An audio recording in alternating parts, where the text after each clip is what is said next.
You've heard all the buzzwords: culture, inclusive, diversity, ethnicity, cultural competence, bias, race, respect, global internationalization, etc., etc. We get that in theory. But what about in reality? What does that mean, really? And how do you do that? Where do we learn to interact with ourselves and others? Welcome to the Elements of Interaction. We look at 3 universal questions as we go throughout life. Those we need to ask and answer as we engage personally and professionally in discovering what is culture and, more profoundly, what is our culture. By combining the results of the Elements of Harmony profile assessment and the information gathering from our circle of impact, which means our colleagues, our family, our friends, then we'll begin to be prepared to move forward toward productive transformation or change, and in developing our own sense of identity. With this 3-step formula, here we go. The first question is, who are you?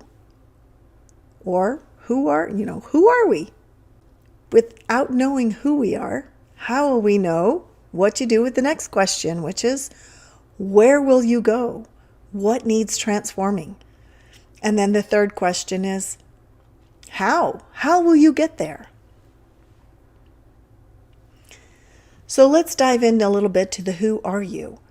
This is where we want to discover like a sense of deeper awareness of who and what and where we are in life. We learn to listen to ourselves a little bit. And this is also where we discover our 5 harmonies. And that's the harmonies that we want to use and support to basically harmonize all the different areas of our life. And then we look at leading principles. And those are the areas, like what guides us? How do we get through our day? What is that core DNA part of us? So looking at who are you, let's talk more about, this awareness. What is it that we notice when we're still? Like in that moment when you first wake up, before you're really totally cognizant, what are you aware of? How are you feeling? What's happening in your body? Do you notice the room around you? And then like when you go into a room, even if it's another room in your house or another place, a store, like what is that first initial reaction that you have to that location? That's awareness. Almost like as if you are watching yourself on a movie or in a movie. It's like you're outside of yourself, noticing how you are reacting. That's awareness. So let's reflect a little bit on some awareness building. Like, how can we really focus on what is our culture? Okay, so a couple of questions. Think about where your energy is going. Like, what is it you spend time on every day, all day? And then, now you can stop and write a list down. Highly recommended. Because the next thing you want to look at is what energy might actually need some transformation. Like, is all of our energy going toward productiveness or beneficial and supportive and harmonizing activities, or are we just simply being drained? I like to think of, I had this one cup for a while, and it was a just nice metal copperish looking cup. And then something after a while it started getting a lot of residue in the bottom, like the copper, the tin coating was dissolving, and then it just looked like rust and color. And I think, well, if I'm literally pouring my energy out everywhere I go, and then I look at this empty cup, and that maybe is representing my cup being poured out everywhere, and then I look at the bottom and it's just got toxic residue, and I wonder, is that what I'm still pouring out? Or is that what I'm trying to pour out when I feel empty and drained? So it's really important for us to think about what energy may need transforming so that we're not pouring from that empty cup. So now let's think about, who are we, or who are you? And this is where over the years I've developed the 5-part harmony, or the 5 essential harmonies for a fantastic life, right? So harmony number 1 is the wisdom of the foxtrot. And this is reflecting on our life experiences, not wisdom like as in aging, but wisdom as in reflecting on the experiences we've had from life, the insights we get from family members and our ancestors, understanding our traditions, understanding and reflecting on the structures that are in place in our lives. And we have a focus, kind of the body focus, if you will, is the mind. And so then also, when we're in or out of harmony with wisdom, it's like a polarity. And at one end of the polarity, we get kind of brain fog and we're not thinking clearly. And on the other end of the polarity, it's like we're too rigid. We don't allow any flexibility for new thoughts or new thinking, if you will. And that's both ends, are like really scary to be on. So we want to find that sweet spot more in the middle, but realizing that both are there. One's not better than the other. They're just extremes. So let's look at our next harmony. And this is the salsa of empowerment. Right? So you think about the dance salsa, and it's just vibrant, full of life, lots of empowerment. And we think here like those that are influencers for us. Interestingly enough, the salsa can be a very goal-focused and oriented person, right? And there is definitely a game changer going on with that person. And there's joyfulness, there's spontaneity, right? And you think about the music going on with the salsa, it's very much spontaneous. Yes, there's a structure underneath, but there's lots of movement, both for the dancers and the musicians. Okay, so then our focus here, our body focus, is actually the body for salsa. It's thinking about our health. How are we physically managing to live our life? And then the polarities, like when you're too extreme on either side of the harmony, when you become in disharmony with empowerment, you might on one end be stagnant, and on the other end you might just be a little too vigorous, like, wah, yeah, tone it down a little. So let's look at our next harmony. And this is the tango of expression. And here we're looking at, the tango is somewhat of a melancholy dance sometimes, but it's also very vibrant. So there's all kinds of expression that we need to experience in life. And we think of the tango, or the expressive one, as the negotiator, right? There's in a work setting, that negotiator is the one that's helping get things done. And also looking at, quick and easy decision making as you have to navigate around the dance floor. They can be a very passionate and focused person. And so now we look at the focus going on here, and this is our interactions, like how we're communicating and what we're communicating. And the polarity here in this element on one end is very toxic, like words spew out of your mouth that are just meh.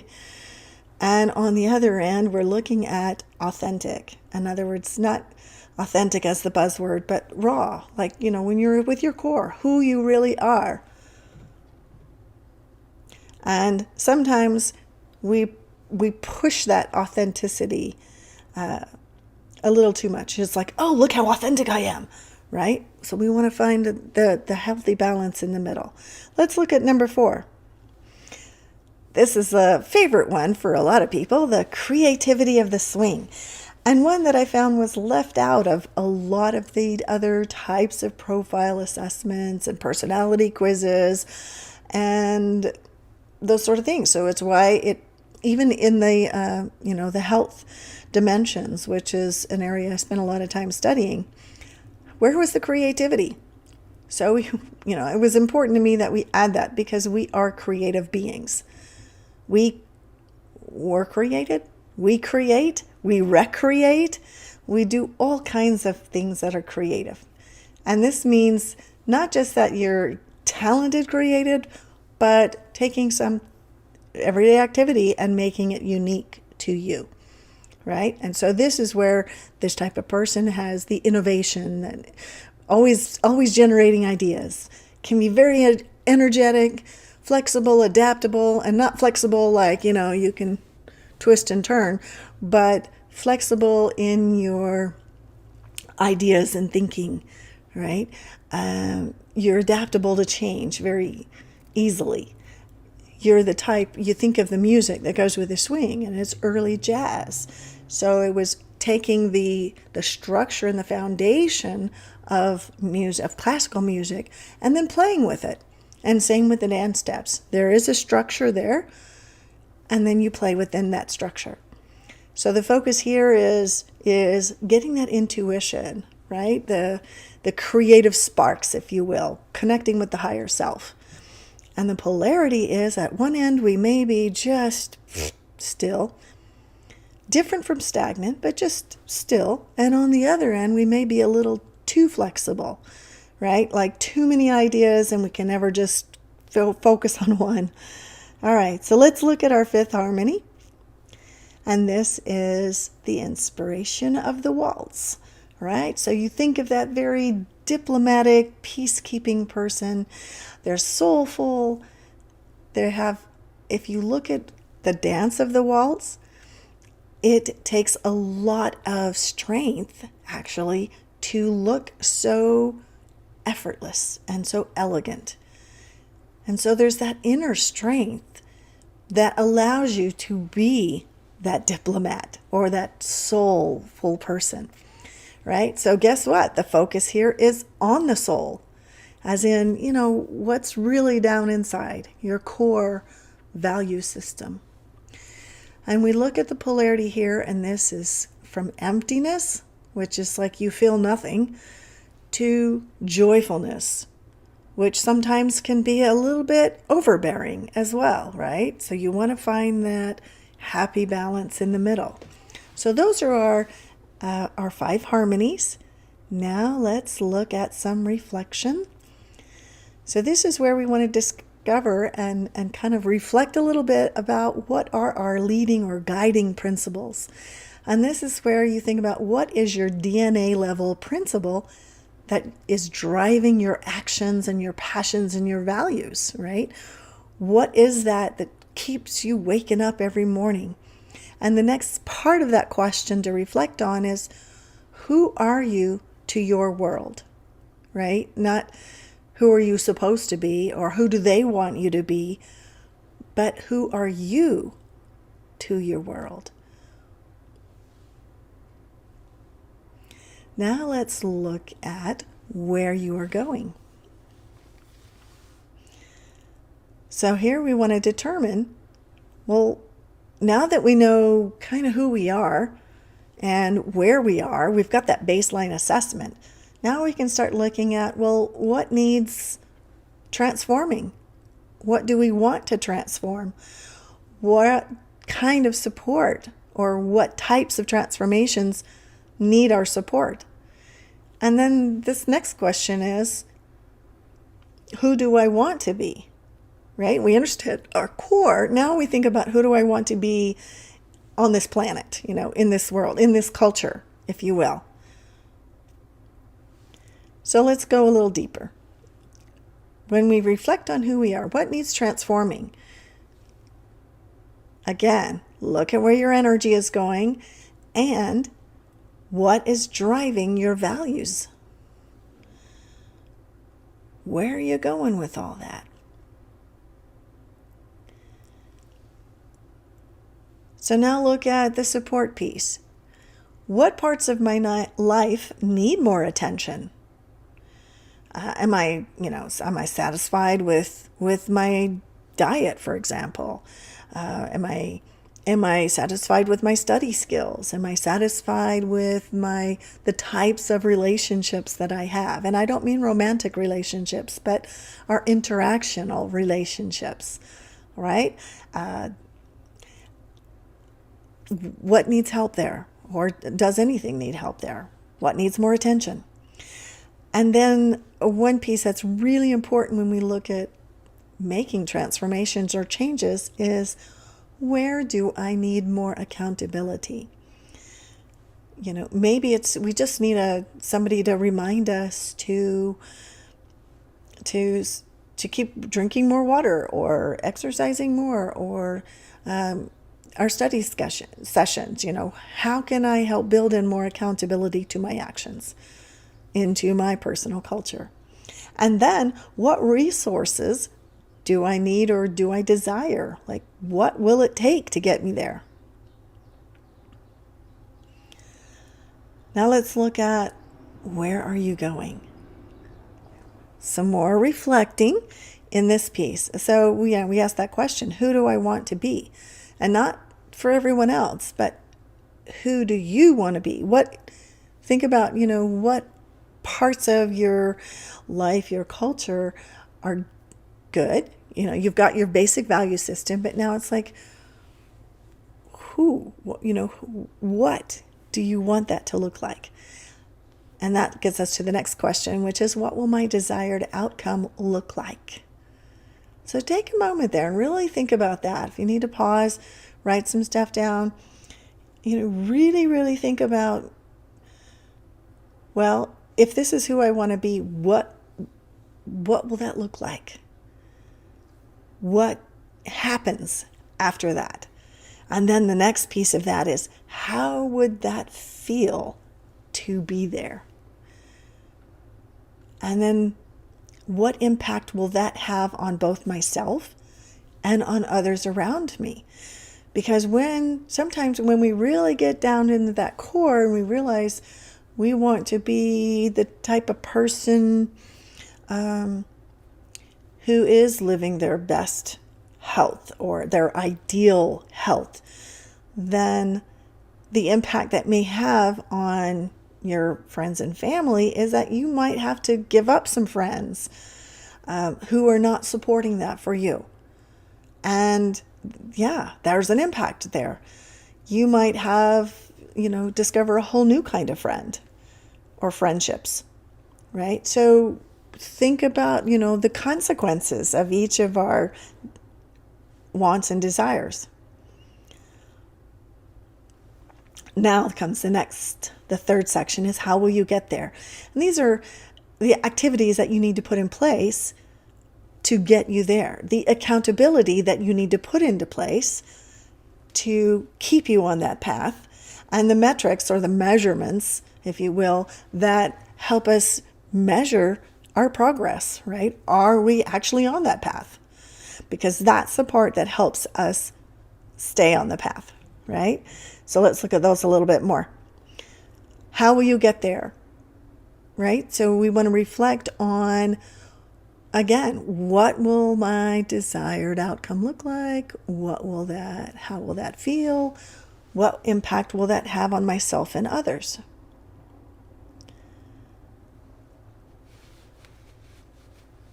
So now, what actions will support us? What things do we need to put in place, like new habits maybe, or ways to break old habits, or things we hadn't thought of before? What activities will help support us on this journey? All right, and with those activities, yes, indeed, I have some activities for each of the 5 areas of harmony. So when you're in some disharmony with one or the other, you're too far on one end of the spectrum, you can add some activities like this that help you be able to harmonize again. All right. So with the wisdom of the foxtrot, we're looking at our posture. Well, our nervous system goes up and down our posture physically, right? So that's the communication center. When we're in poor posture, either from, looking at our phone all day or sitting or whatever it is, then the messages aren't getting back and forth, right? So it's really important to just take some time to feel your best posture.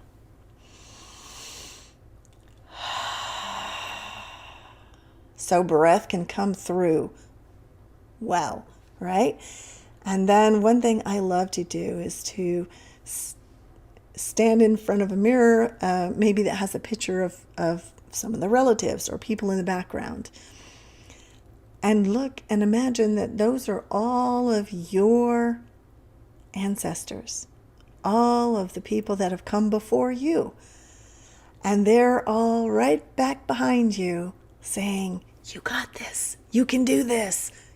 Yes, all of those things. Feel that for a minute and know that you're not alone, not at all. And then I like to think about intentions, right? Not an affirmation, because sometimes you're saying things that are not quite in alignment yet or not congruent yet. All right. So with an intention is you're choosing. These are some of the things I've learned from my mentors over the years. An intention says, I'm choosing to be in this frame of mind. So in this one, for wisdom, I'm choosing to welcome the experiences of my life as they provide me with the opportunity for wisdom. So salsa. Okay, we want to look at grounding exercises. And maybe that looks like,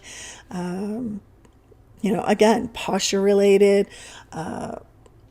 activities that help support us feeling connected, grounded, stable, right? You could even try to stand on one foot and feel how, ungrounding that is, and then plant both feet on the ground.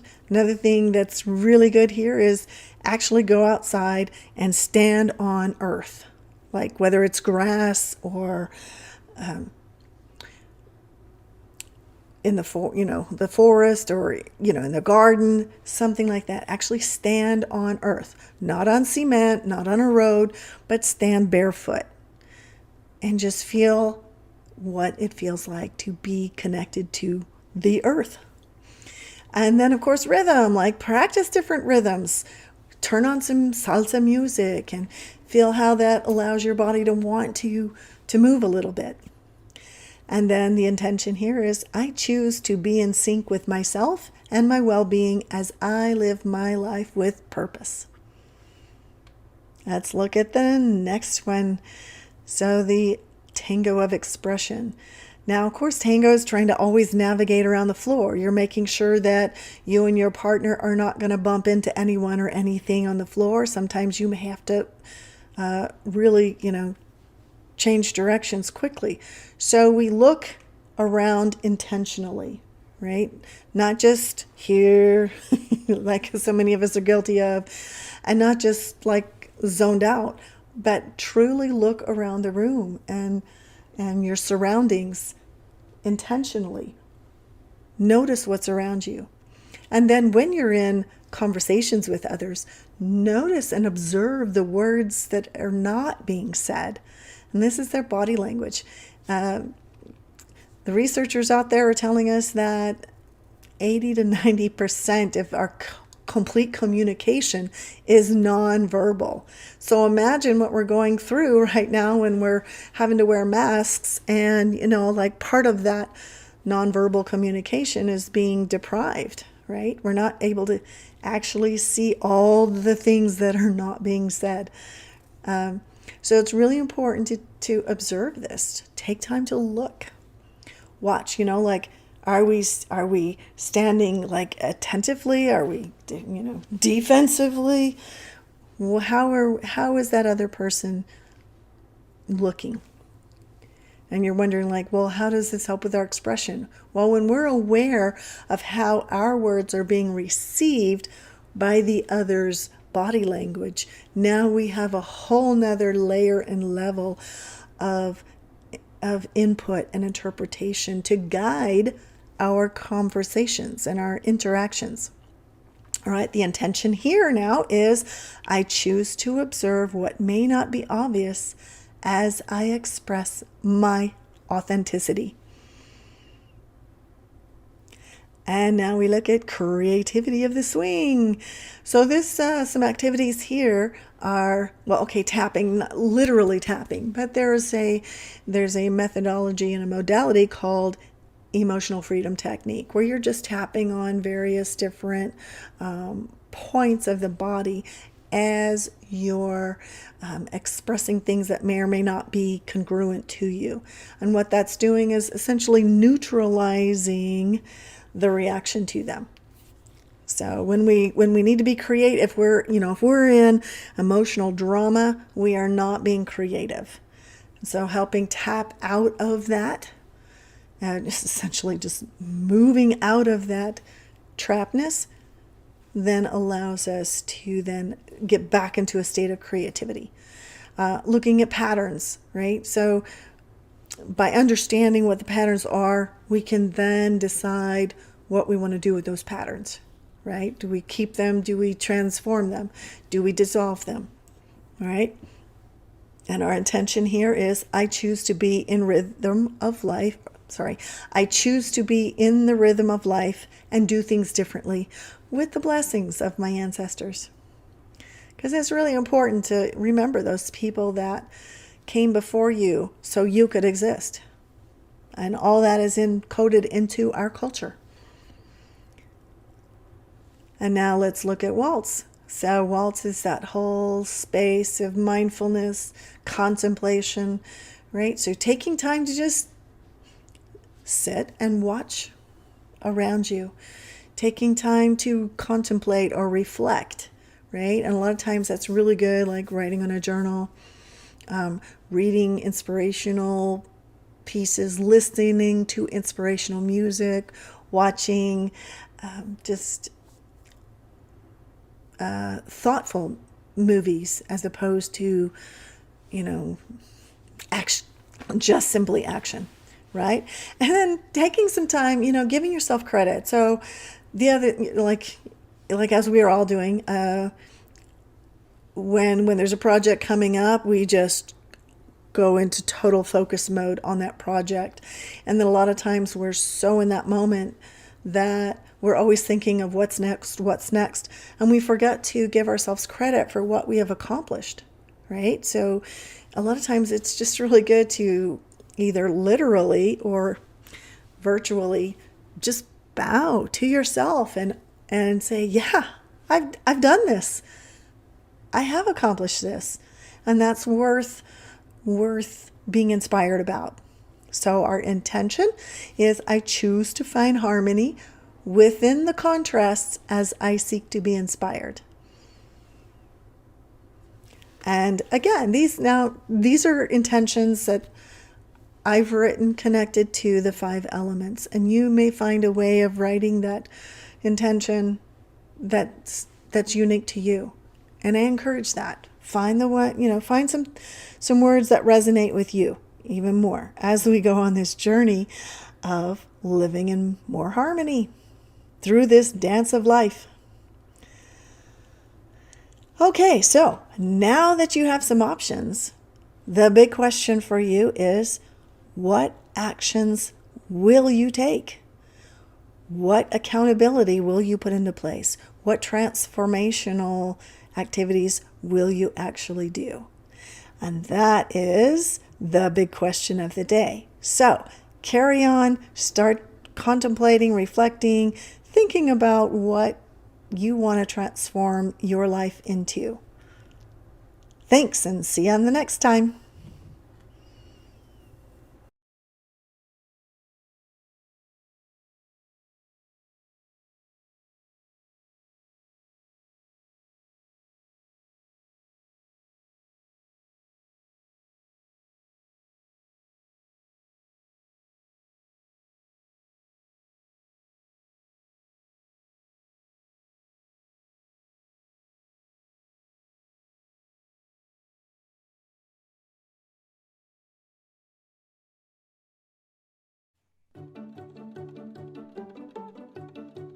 The journey toward our higher selves continues with conversations in the Indigo Tent.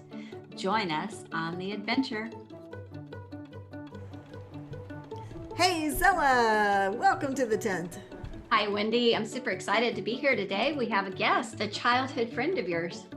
I know, right? It was just so fun to reconnect again with a longtime friend of mine, Adrienne Boer. And so I would just let me tell you a little bit about her because she's just cool. So Adrienne and I actually our paths crossed before we were even born, as our parents were in Tyler, Texas together in the military. And then we went off on our separate ways, or they did. We were born, and Adrienne's dad ended up in Denton, Texas, and they were corresponding with my dad. So when my dad was ready to retire, we went to Denton. And so Adrienne and I officially met in junior high ish. And Yep. we're roommates for a while after college. And a lot of years later, and 10 kids later for Adrienne, um, she has done some amazing things with life. So, welcome, Adrienne. Hi, good to be here, Wendy. Thanks for inviting me to the tent. We're glad Yeah, you're here. Thanks. It's so been cool. fun. So, let's start our conversation off with tell us what you've been up to. Well, like my latest project or like my timeline kind of thing? Yeah, all of that. All of that. All of that. Okay. So since Wendy and I were roommates after college, I got married and moved away first. And then started out a family. We started with twins, and then I just say it kind of snowballed from there, and ended up with 10. And they're all beautiful. They're all kids, all different, all Beautifully fun, all unique. interesting, and all challenging. Yes, in their own special way. We have 6 grandkids right now, and once they get rolling on grandkids, who knows what'll end up. But it's been a fun journey, and through it all, I've been a mom. Of course, I've been um, the things that I've done, my little projects on the side, have been through basically all as a stay-at-home mom, through businesses, home-based business. Also been a La Leche League leader, a breastfeeding lay counselor, Oh, yeah, and I forgot about that. as well. But then everything got too busy, so I became a 4-H um, a 4-H volunteer because that's what the kids were into. So just followed them, and then we started a home-based business raising puppies for families, and so that's what we do now. And then I wrote a book because I've been wanting to write a book for a while and had some ideas, and I kept jotting them down over the years, and it's finally out. And I am so excited. Yay. Yay. Yeah, so tell us about the book. Well, the book is, it kind of had an evolution of its own. It started out going to be a parenting book because I realized at one point that um, I have a strong Christian foundation, and in our home when we grew up, there was the golden rule. There was, treat people nicely, love your neighbor as yourself. And I realized that those concepts weren't used as much in the home from parents to children as, you think of it as treating a friend, treating a neighbor. But the most important neighbors are the ones you live with. And, if I'm treating my child in a way that I wouldn't have wanted my parents to treat me, then maybe I need to think about it a little more. So I started writing this parenting book. Okay. And I got my steps out. I thought, well, first of all, you have to acknowledge your child for who they are. You can't realistically parent a child that you don't know, or that you're trying to project yourself onto, or, there's so many things that parents do to their children, including me. Yeah, be like your older brother or sister. Yeah. I know, right? So I got these steps written out. And I was writing this book, and then all of a sudden I got to a point in the book and I thought, the golden rule requires you to think of yourself. How would I want to be treated? You can't use the golden rule if you don't know how you want to be treated. And that was like a light bulb for me. And I'm going, wait a minute. I don't even know myself well enough. You know what? I don't even like myself right now. So I started writing this book for me. It turned from a parenting book into a self-help book. And this time of turning that golden rule around back on myself was probably the most powerful period of growth for me in recent years. And I have been loving this journey. It is really cool. And so I'm sharing this book and the most important thing to me is that every single person on this earth is a valuable, beautiful human being. And everyone has that value within themselves, whether they realize it or not. And loving yourself, learning who you are, and learning how you want to be treated, treating others that way, and then most importantly, treating yourself that way. That to me is paramount right now. And that's the message that I want to share through this book and through some other activities as well. Amen. I like what you said about how that we're all valuable souls, whether we realize it or not. Absolutely. And I didn't realize it for the longest time. I wanted to, and I thought I did, but when I got right down to it, I wasn't honoring myself as if I liked myself, as if I knew myself. So when I realized that, I realized where I needed to turn. I needed to turn around.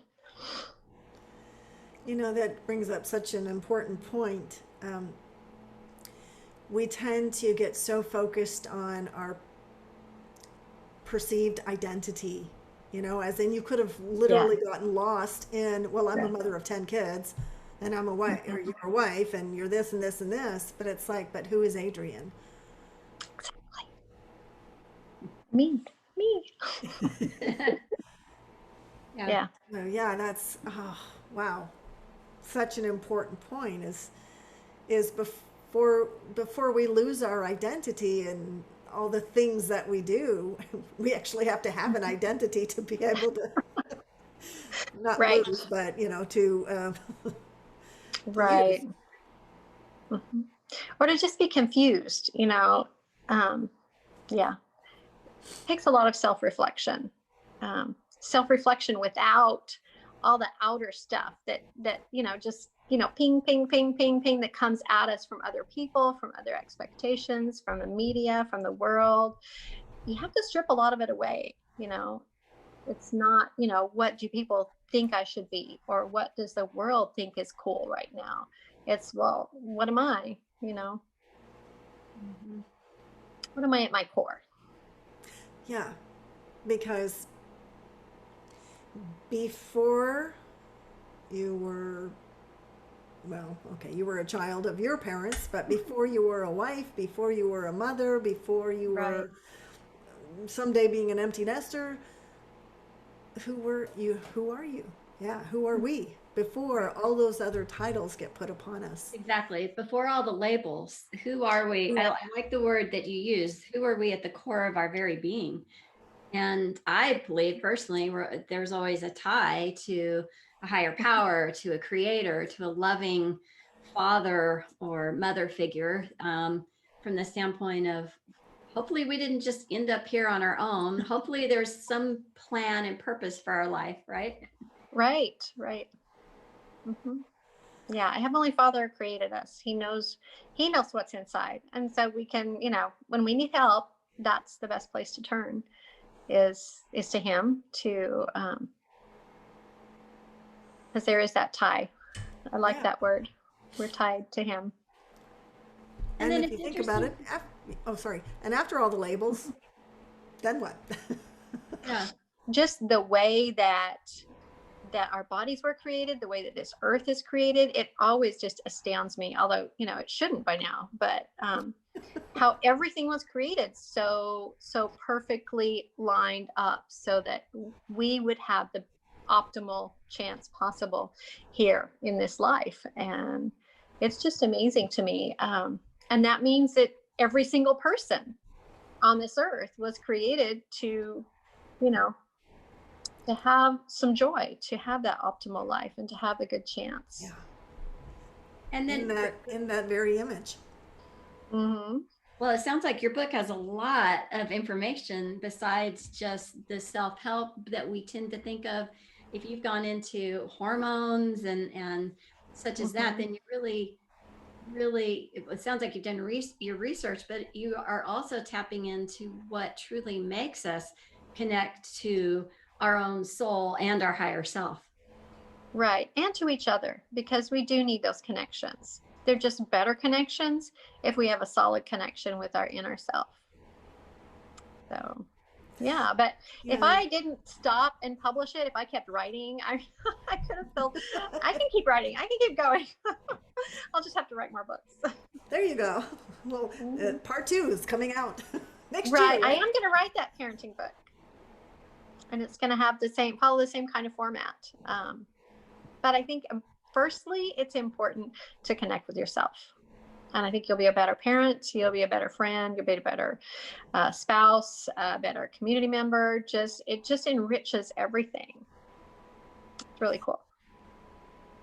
Yeah, because it occurs to me like what we focus on Hmm. expands. And so Yeah. if we focus on all of our faults and all of our this and all of everybody else is doing Hmm. all of that, and then that's all we're going to see. Hmm. But if Yeah. we focus on who we are, Hmm. not to the exclusion of everyone else, but to the understanding of who we are and our place within our family and our life, um, and I don't mean like a literal place, but like Right. in the order of things, Hmm. right? Okay. Uh, That reminds me of a part of my book, which yeah. is really Well, cool. So think of a spiral staircase. Okay. You're talking about a cycle, or, you spiral down.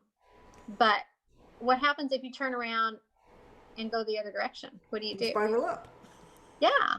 And so that's one of the things that was one of my personal insights many years ago that I had written in my journal. And as I was writing my book, I was looking through my journal for something completely different and found this little cycle turnaround concept that I had written out. And I thought, oh my gosh, that's perfect.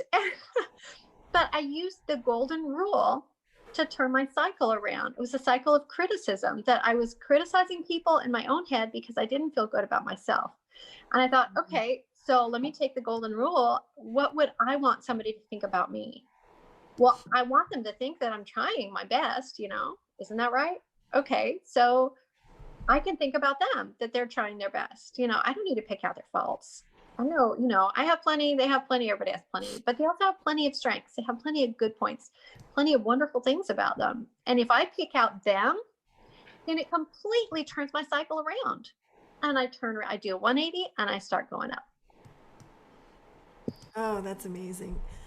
Yeah, and I guess similar to that, I have found like in some of those, moments of despair, when we're cycling You have downward, them and too? I know, right? It's Yeah. shocking, but yes, Mm, frequently, more than I've had them more often than I'd care to admit. But, it's like there's a trigger that starts something, and then it's like, right. well, they didn't like this, and that means nobody's gonna like this, and then they're not gonna like that, and then da da da da da, and it goes down and down and down, and I'm like, I'm useless. I give up. It's a little pathway that your thoughts take. The downward steps. Yeah.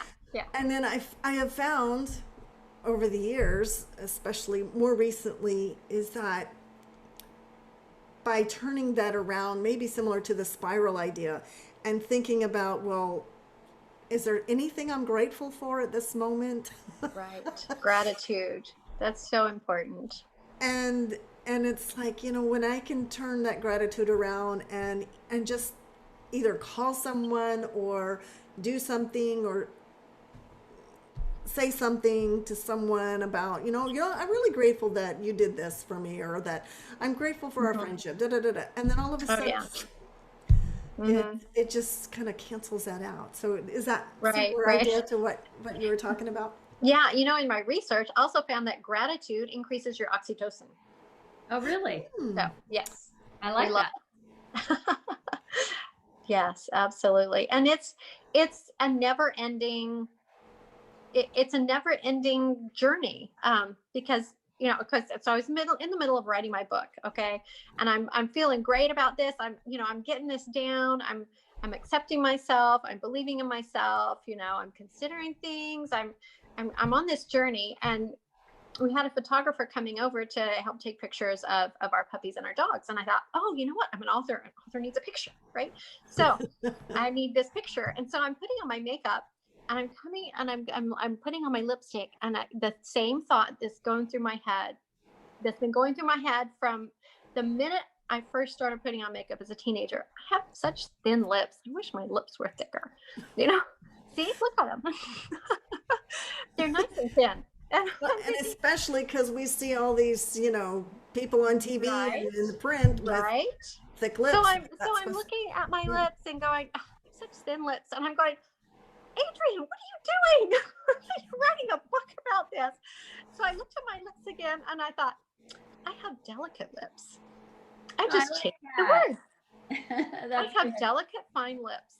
And I love them because you know what? They light up my whole face when I smile. They And I do. love my lips. And so of course I They had to show write your that in the teeth. book. There it is. But anyway, so it made me realize that I'll never stop. Right now I'm working on my wrinkles still. These wrinkles that come up with age. I'm working on accepting them. But yeah, they're there. They show my wisdom and my experience, right? Anyway, That's good. Right. there's It's like total digression, but Mhm. a few years ago, I had some photos taken, and it was like with one of those places where they'll put your makeup on, and then, Oh yeah, and then, those and beauty photos. then, Those then are they show fun. you the picture afterward that they took in HD so that every line is like Oh accentuated. And then, of course, then yeah. they're like, well, would you like us to touch this up for you? Oh, of course. Yes, So, I please. mean, of course. But then when I saw what they had done, they had touched it up so much I didn't even look like me anymore. And I'm like, no, this is not me. I don't want to look like Hmm. I'm 20 because I'm not. Yeah, everything's like fuzzed over, and you lose your features. I mean, you can't see the cheekbones anymore. The way people do Yeah. touch ups these days. I'm just like, who is Like, this person? So I said, no, yeah, I need to look like me, but just, maybe without quite so much definition on the lines. right. Uh-huh. Lesson learned. Yeah. Yeah. But it was like, then that made me start thinking, it's like, how many people actually do want to get completely rid of all those lines? And I'm like, Hmm. Right. Yeah. And then you look Yeah. like Joan Rivers, right? Not attractive. Oh, bless her soul. Yeah. different.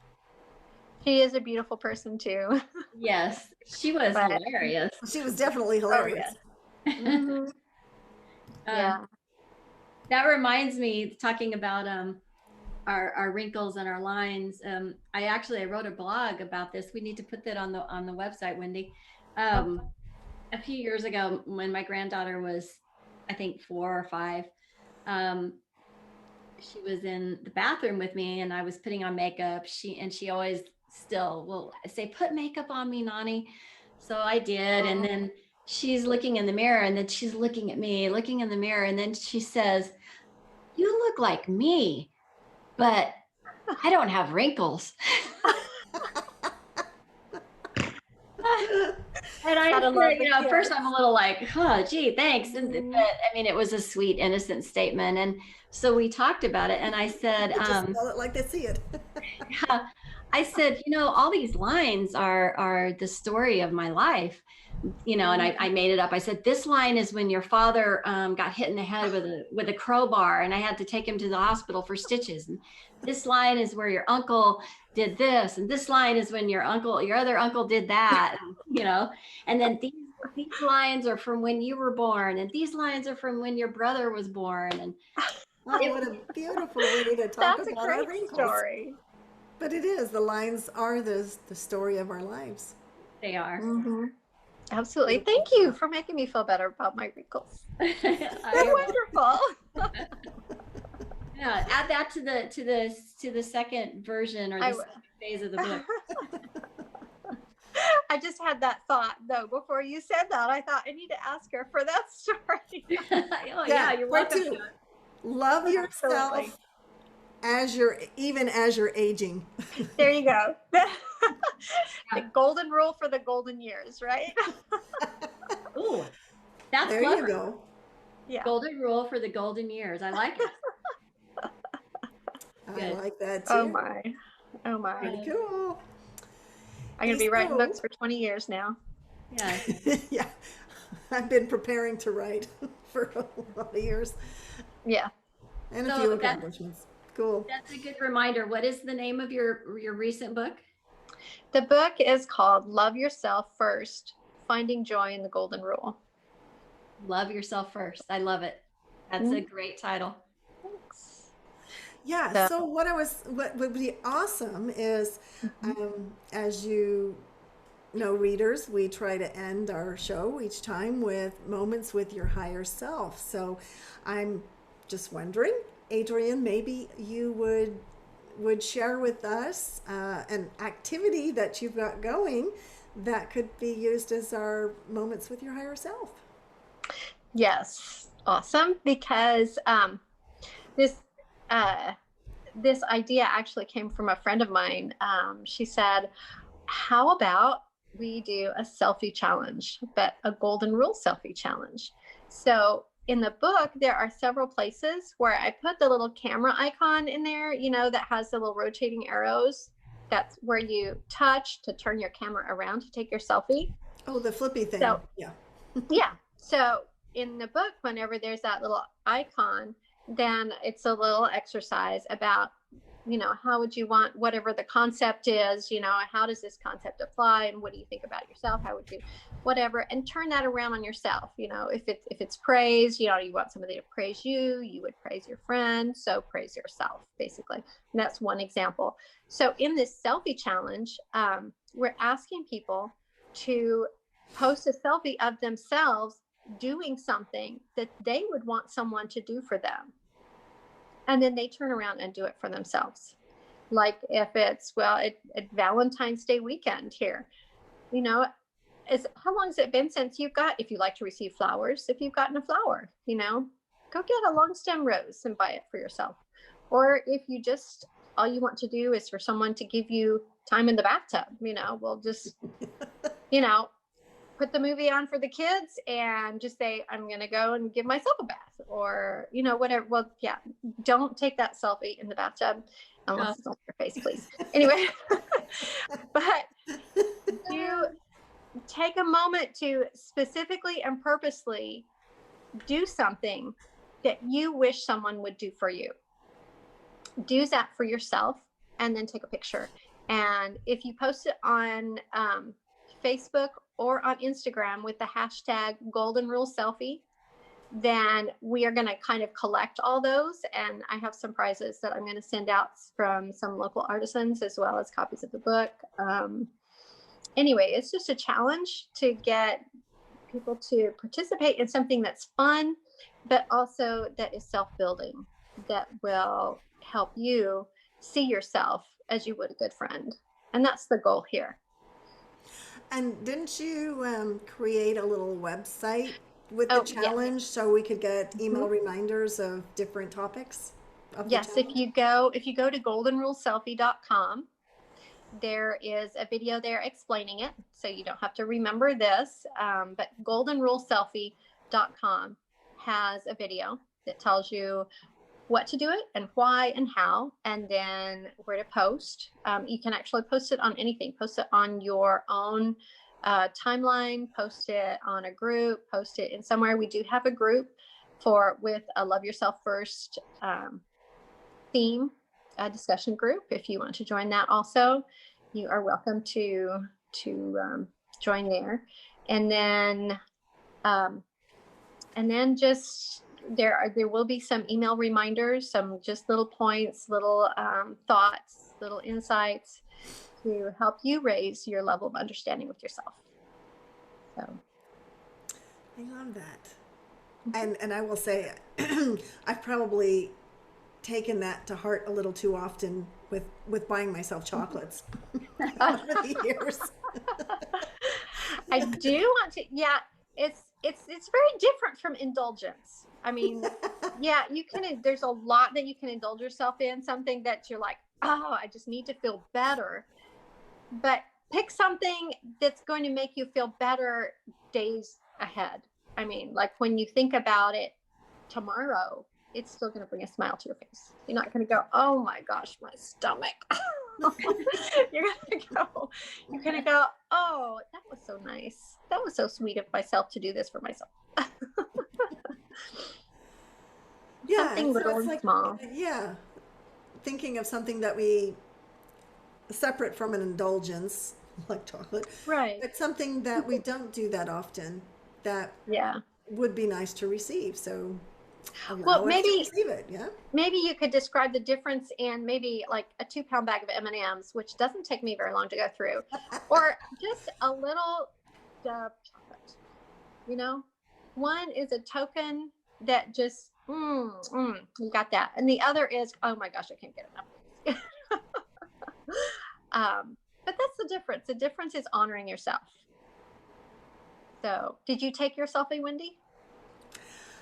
Not yet. Not yet. Okay. Because Well, I'm you were looking asking me for where to just post the it. right moment. Mm-hmm. Well, good. Pick something. And it can just be giving yourself a smile. Just smile and say, hey, I started to think something not so nice about myself, and I turned it around. And here's my smile. Oh, that's good.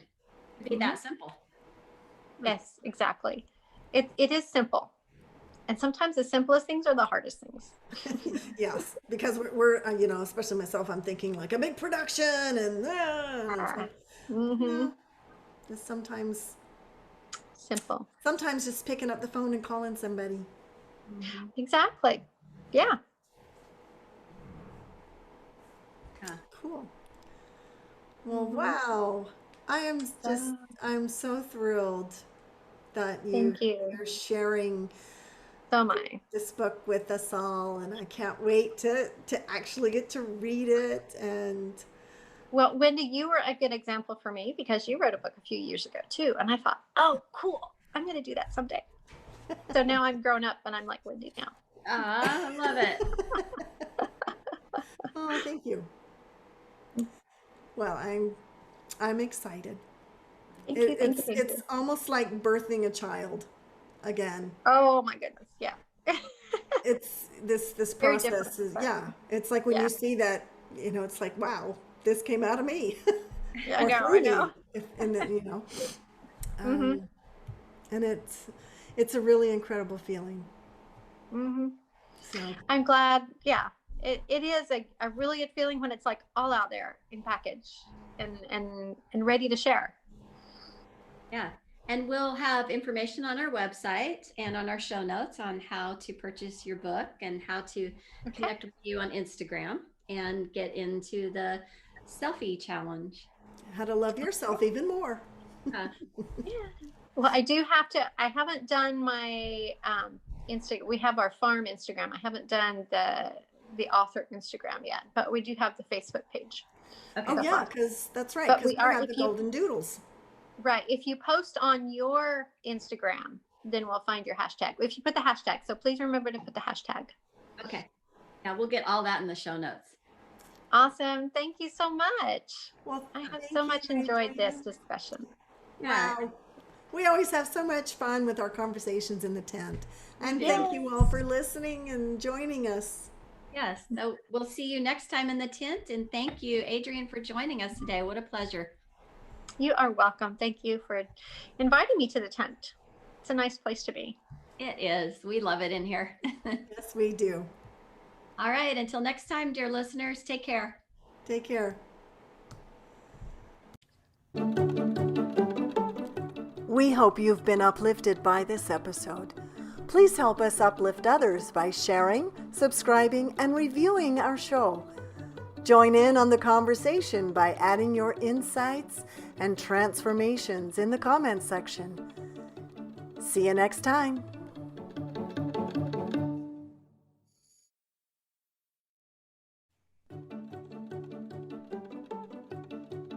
The journey toward our higher selves continues with conversations in the Indigo Tent.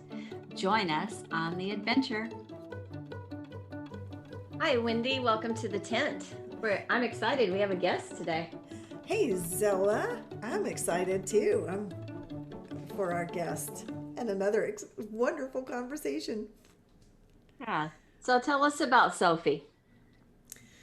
So, a dear friend of mine, Sophie Sodai, I met a few years ago in the family constellation realm. And we just had one of those kinships, you know, a soul sister from another mister. And so we've had the chance to get to know each other and some of the work that Sophie does. And along with the constellation work, there's a systemic work. She does lymphatic drainage, which is something else I've been doing and having a lot of benefit from. Not as a massage, but it's a machine. And so without further ado, welcome, Sophie. Welcome. Thank you for having me. I'm very, very honored to be here to join your podcast and to be Awesome. in the tent. And so just because I know I can't ever say it right, but what is the name of the machine or the process that does the lymphatic drainage? The name of it's called the assisted lymphatic treatment. It's with the XP2 machine, and it works with light, sound frequencies, and the noble gases. And what it does is it works like a sonar and pings the deep lymphatic nodes way inside the body near the organs, where the manual lymphatic massage just gets the lymphatic fluids moving. The machine actually gives it direction, and so it assists the body to release the toxins and flush them out. So there's a protocol of how it goes through the body and out through the circulatory system. And the thing about toxins is that there's many different types of toxins, and we have physical toxins, environmental toxins, but we also have emotional toxins. And the reason that I got into doing the lymphatic treatments was an extension of the constellations and systemic work, because we're moving the spiritual imprint, but we're assisting the body to also release the emotional imprint that's there and get it out of the body. So we're doing like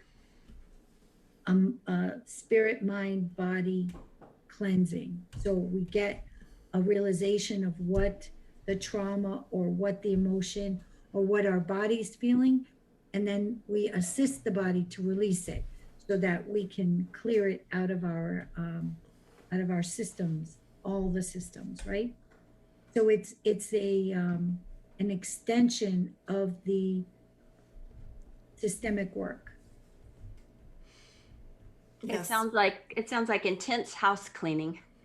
Yes, yes, and that's actually why I got into it for myself. So it really assists because there are a lot of like when we have that fright or flight or any emotion, we create cortisol, adrenaline, dopamine. So we need to assist the body so like we can think clearly and work from a place of balance instead of emotional reactions to crisis, like putting out fires all the time, because that is very taxing on the body and the mind as well, and also on our daily life. So this is an additional tool from the medical side to assist the mind to really clear itself so we can start to work optimally instead of crisis management all the time. Which Yeah. is really important because we tend, as modern day people, we tend to live in fight or flight, or then in rest and digest. And Right. what we really need is a balance between the two. Right, exactly. And Mhm. and I think it's like the Pavlov theory, with the dogs. It's like, this, and then you get a shock. So you have to train your body and your mind um, so that you can find that peace. And mindfulness is one of those tools that has come out into mainstream. Um, but I think that people don't really take into account how important the body functions are. Like we're gonna drink celery juice and we're gonna eat carrot juice and we're gonna like be gluten free, but we're just masking the symptoms and we're not getting to the root cause, right? So starting, sometimes I can get people on the table and then we start, the body tells me where there's issues and then we talk about it. But what's really incredible is as we're talking, the body becomes sticky again and shows that it's releasing. So the body's saying, yes, thank you. Thank you for showing me this so I can let it go finally. And then the people start to feel better so they can understand that, a breakout on the face is a symptom. It's only a symptom. It's not the root, right? Or a sinus or postnasal drip, that's a symptom. But how long has it taken the body to show us that symptom? How long has it been, you know, Hanging digested around. in the body, right? And coming, and then it finally comes out. And those chronic illnesses are showing us how long, right? So it helps people to start to see that there's more to life than just trying to heal the body, and how important that is. Yes, and I know for myself, having done several treatments, it does make a huge difference. The most recent one, I could tell I was feeling, I had some inflammation from traveling and eating differently while I was out. And after that first treatment, it was all of a sudden, it was like all the extra bloating was just gone, and not just in my body, but also in my brain. So, yeah, I love it. And then this is what I think in the evolution is what has brought you back into something that you've been developing called taking your place, or take your place. And we wanted to do a little bit of a flip flop. We're starting off with moments with your higher self in a beautiful meditation that Sophie does at the beginning of all of her sessions. And so, Sophie, could we invite you to share that meditation with us? Sure. So I'm going to give the directions first, and then we're actually going to do it. So just listen and feel in your body. So we're going to take 4 deep breaths, and we're going to take it in through our nose and out through our mouth. So we're actually getting a lot of oxygen to our brain. So it's going to be something like, so you're really taking it in, but you're also like really letting it out. And so the first breath that we're going to take, we're going to visualize ourselves, and we're going to breathe in all of ourselves. Then we're going to see our mother in front of us, and we're not going to see our mother with any emotion or baggage, but just the woman who gave us life. And we're going to breathe all of her in, and then we're going to see her step behind us on the left, behind us, closest to our heart. And we're going to do the same with our father. Whether we knew him or not, we're just going to breathe in through our nose and out through our mouth and see the person who gave us life. Now, if you're adopted, or if someone else raised you, like your grandparents, you're going to breathe them in. So you're going to breathe in, if you're adopted, 2 mothers and 2 fathers. And then you're just going to breathe it in. So you're not going to even visualize them if you didn't know them, but you're just going to feel like another energy standing there. After the father steps in behind the right, behind us and back of us on the right, we're going to feel all of our ancestors. We're going to go back as far as we can, maybe 7 generations, 254 people standing in, taking their place behind us, all the women on the left, all the men on the right. And we're just going to feel them as we breathe, step in one by one into their place. And then we're just going to breathe all of that in, and we're going to rest for a moment. And then we're going to feel all of the excluded ones, all of the people that were excluded in our family, the ones we know and the ones that we don't know, excluded for any reason, like, they were alcoholic, mental illness, abandonment, whatever it is. We just visualize excluded ones. And then we bring in also all of those that affected our family, like victim and perpetrator energy. So all of those that affected our family for whatever reason, land, they took fortunes, land, whatever. And then we're also going to bring in all of those that our family has affected for all those same reasons, for whatever the reason. And we're just going to feel everyone take their place, because what we have to really embrace is the fact that thousands and thousands of meetings had to take place for everyone to meet at that specific time, at that specific moment, for whatever reason, right? To create life and pass life through them so we could be here today. And I think that we lose the contact of the awesomeness of what it took for us to be here. I think that sometimes we take for granted that we're here, and we may complain about our life, or we may see bad things or good things, but we are a product of so many encounters that if one of those encounters had not taken place and life had not passed through those people, we wouldn't be here today. So there wouldn't be anything for us to feel bad about, or sad about, or happy about. We wouldn't be here, and we wouldn't pass life on through us. And when we talk about, in a constellation's point of view, passing life on, that for us, if we don't have children, it's our projects, it's our animals, even our plants, our fish, things that we love. That's how we pass life on in many different forms. So it's not just by having children and creating another generation.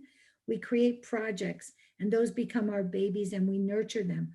Our dogs, our cats, our animals, our pets, right? Our birds become lost children that we are nurturing, the opportunity to raise something, to nurture something. So we need to remember how all of that comes into us, and that we're all a part of so much more than what we see on a Zoom screen or in the mirror, or what other people see of us. Okay. That was beautiful. Thank you. So, taking in all of that awesomeness of who we are, We're going to take in that first breath. First of all, let me step back a second and let me just get everyone to feel comfortable in their chair. Just take some regular breaths so that you can really be comfortable in your chair and feel your body in your chair, and sit up as straight as you can.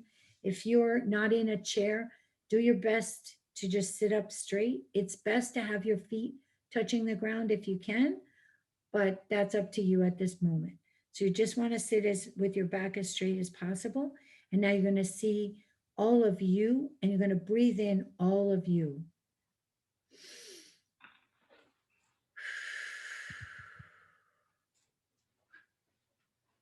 And now you're going to see your mother, and you're going to breathe in all of your mother. And remember, no emotion, no baggage, just the woman who's standing in front of you.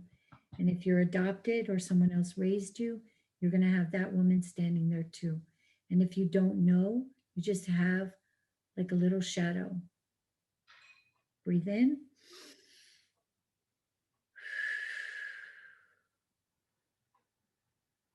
And the same for your father, just the person who gave you life, no baggage, no emotion. And if there's another father that you know or don't know, or someone else raised you, have them there, or just the shadow, and just breathe it all in.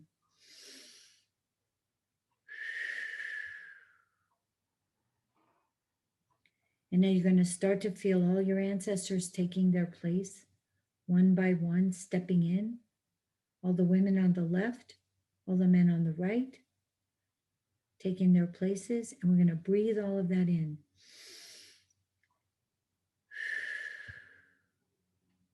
And now you're just going to sit there for a moment and start to feel all of that energy, all of that support, all of those resources of the ancestors that overcame obstacles. How did they do that?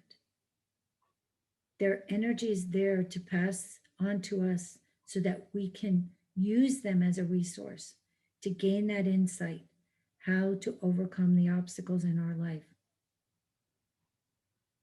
And now we're going to feel all of the excluded ones coming in, taking their place. All those that are our family affected, and all those that affected our family. Everyone is coming in to take their place. And we are remembering thousands and thousands of meetings, thousands of thousands encounters for people to come together, however they did, to pass life through them, so we could be here today and embrace the awesomeness of our soul, embrace the awesomeness of who we are. Whether we feel it or we don't, just bring it in. In this moment, you don't have to feel it. You just set the intention to bring it in and feel the support,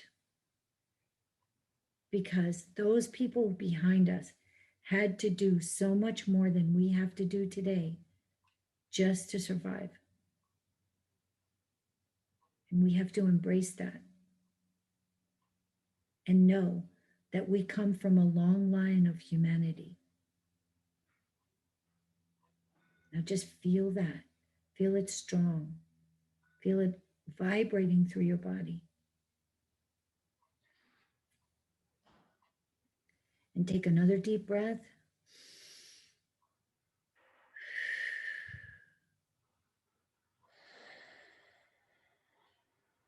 And when you're ready, you can open your eyes.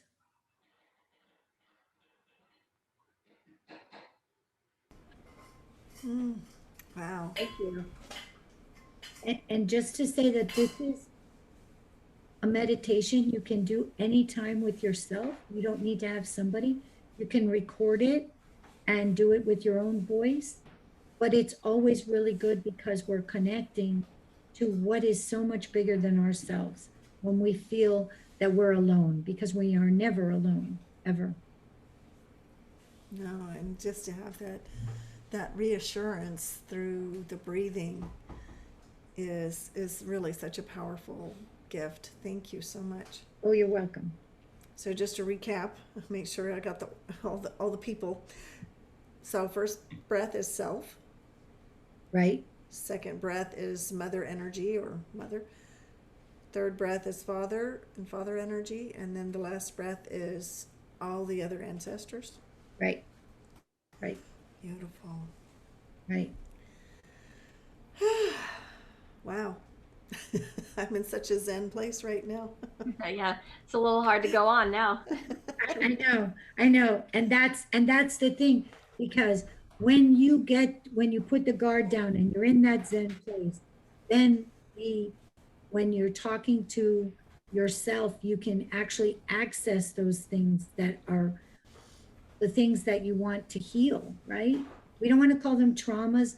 We want to say like emotions or situations or feelings that we really aren't sure of how to deal with. So this is a good place to start because we're calm.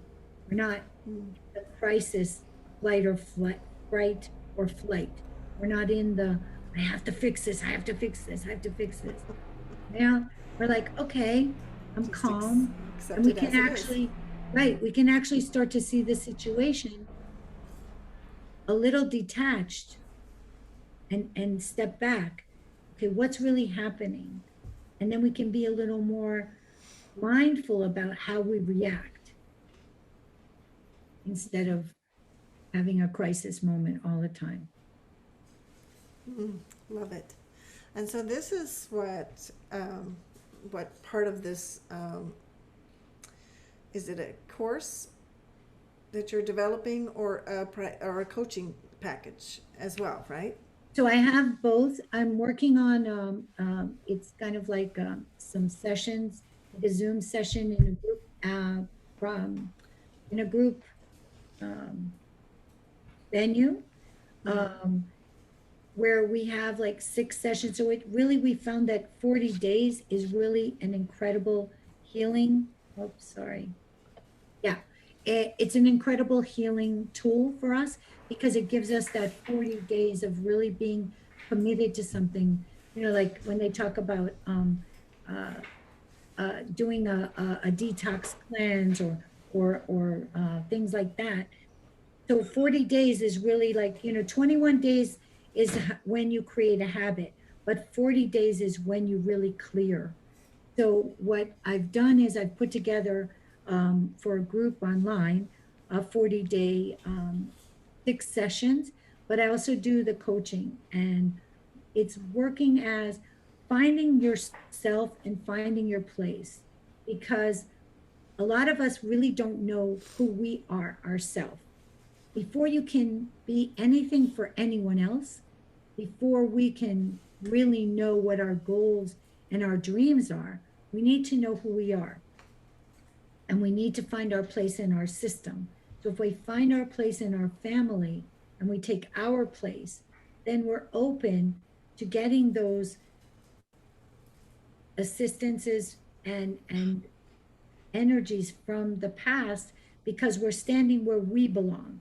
We're not standing in the place of our parent, trying to be bigger than our parent, trying to take care of them because we know better, right? We can take care of them from the place of the daughter or the son. We don't have to take care of them from the place of their parent. We can share with them, but stay in our place so that we can be free to find ourselves. So the program is about finding us and where those traumas happened and connecting to our inner child and realizing how awesome we are, because when someone's depressed, they feel alone and abandoned. Okay? But that abandonment might be from something that happened in their childhood that never was resolved. And, in trauma, it's called a freeze, right? So we are frozen in that moment. A lot of young women are frozen at 17, 18, or 19 because they had, a lot of things happen to young women when we're teenagers, just in high school, right?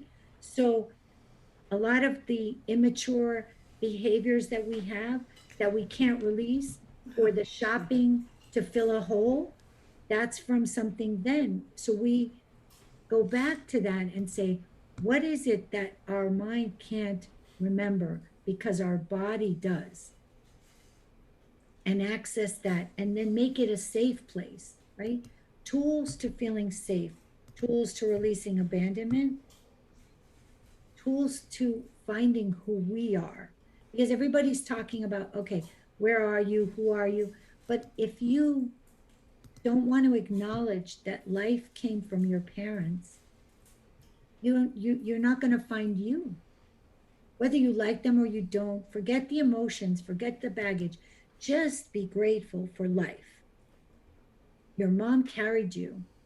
She gave you life. She birthed you, whether it was by cesarean or natural birth. She gave you space in her body. How we feel about her nagging or loving us or over loving us or strangling or suffocating us doesn't matter. We go back to just saying thank you for life. She gave a place Yes, for us. she gave us a place. And her body, she changed. It wasn't always easy, right? The same for our father. Our father gave us life. And that's all we need to look at. We need to just be grateful for life. Very well said. Yeah, that's one thing I've noticed, so often parents are a trigger in and of themselves. And so when we've done some of these similar types of exercises in the past of, think about your mother, your father, and then it brings up all those frozen moments. And it's beautiful that we can look past the perfectly imperfect parts of our parents and just to recognize, yeah, they gave us life. Right, right. And that's where we can embrace the awesomeness, because if we can just see how it wasn't so easy to pass life on. And now we know, like, we have hospitals, and even in the hospital, sometimes, it's not easy for a woman to give birth, even in today's environment.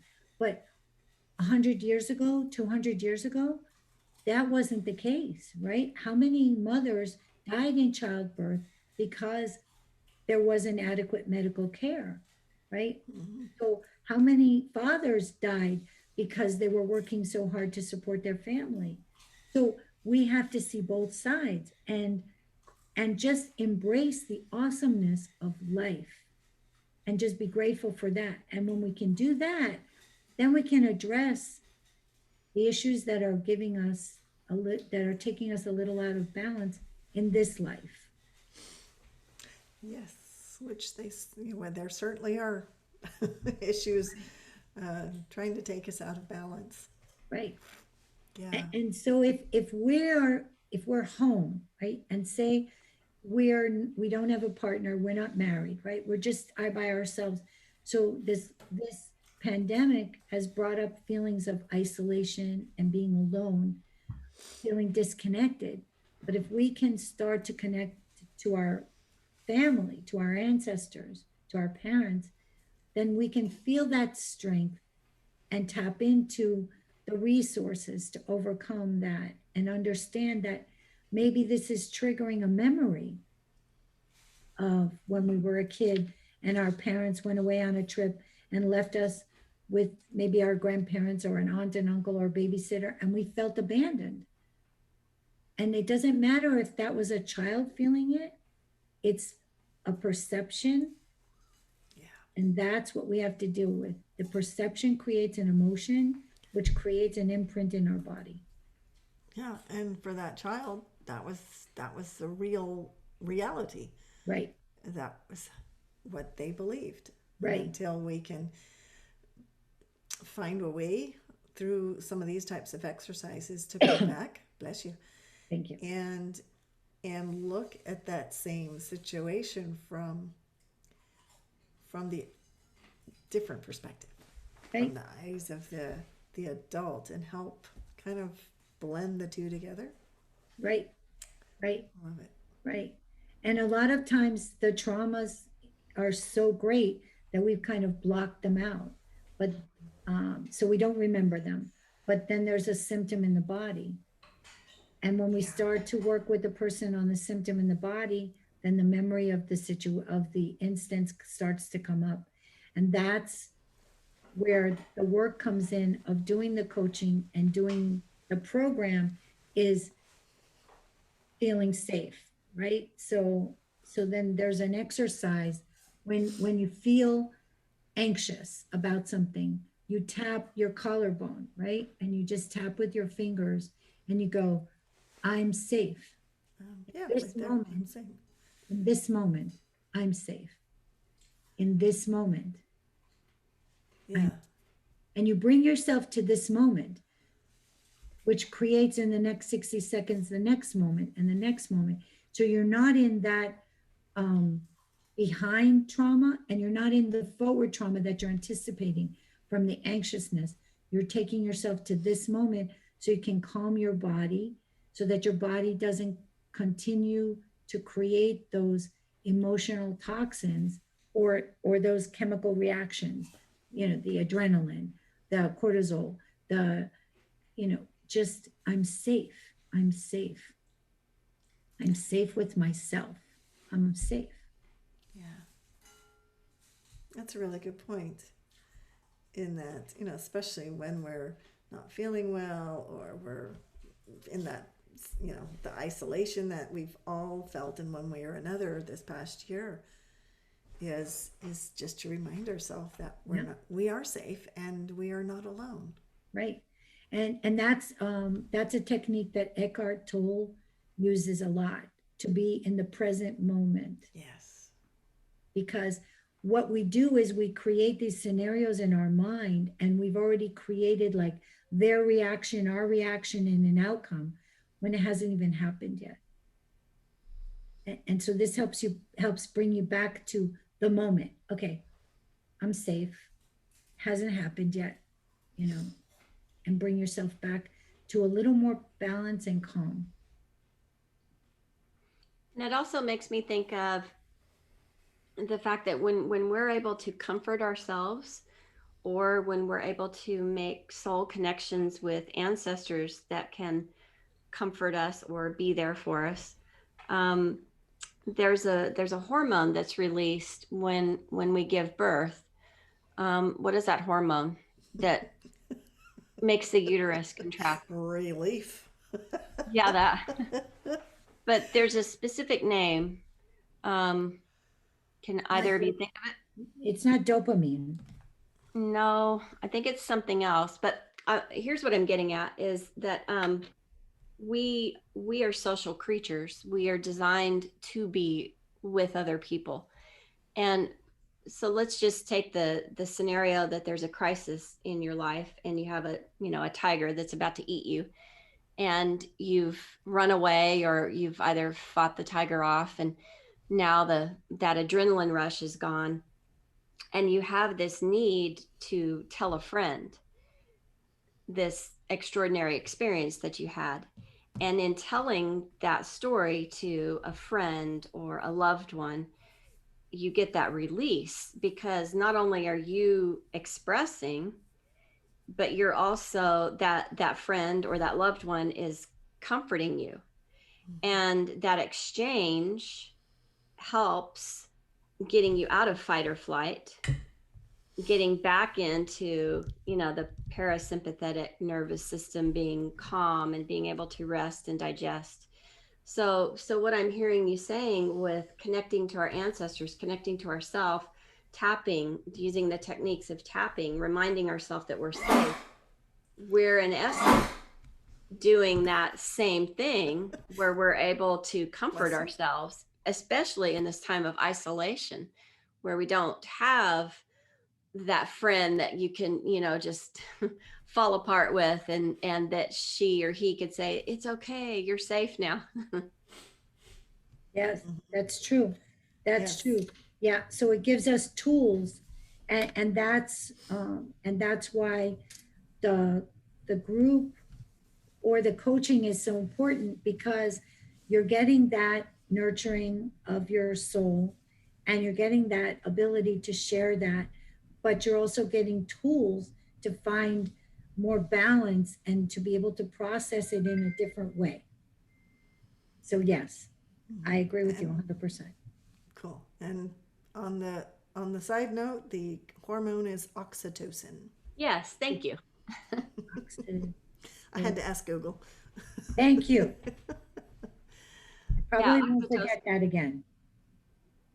Say that. I won't forget that now. Ingrained. Oxytocin. Oxytocin. Yeah. Which is cool because that reminds me of oxygen. Yeah. That makes us all go, well, this is really cool. So what? There's just so much more we could talk about these conversations. So it's,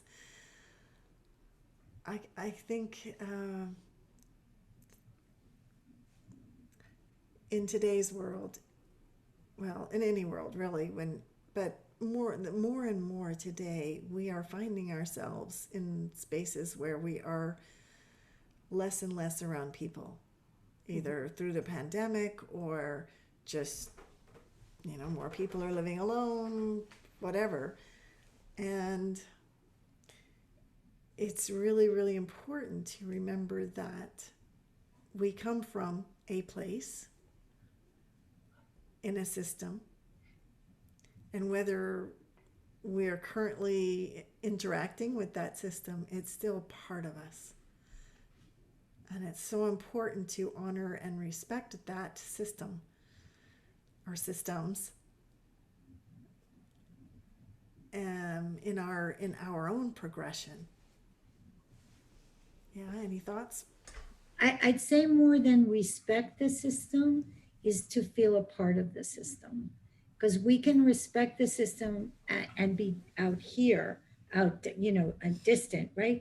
But to respect the system and to remember when somebody told me this, it just went so far. And it was like, wow, like we take for granted that it was our parents and our grandparents, right?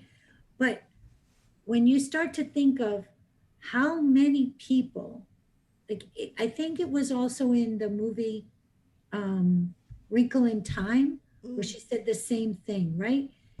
It's that Yeah. wrinkle in time that if that wrinkle hadn't happened, and then you just go, wow, right? You Yeah. go, wow. People left countries. People went halfway across the world and met each other, right? And if you start to look at your family history, right, and you just do a little bit of family tree, right, just a little bit, and you say, okay, like a lot of people say we just take South America, right, and how many Europeans left and went to South America after a war, after famine, after whatever, and they left their family and went to another, but knowing no one, not knowing how they would survive, just looking for a better life, and then finding a spouse or just having an affair and creating a child. But just like when you look at the South Pacific, right, and the ships that came and mingled with the natives and then left, right? What if that man hadn't been on the ship? Yeah. Right? Just the awesomeness of the universe and how it always has our back, even when we don't realize it or feel it, but there's always a bigger purpose. And when we connect to ourself and find who we are, who we really are, then we can really tap into that. And I think we're so much more than this body. We're so much more than our face and the color of our hair and how we dress and where we live.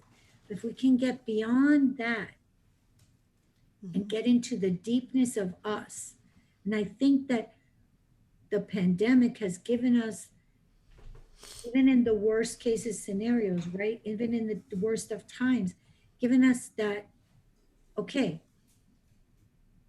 we our custodians. We have to take care of ourselves. How do we do that?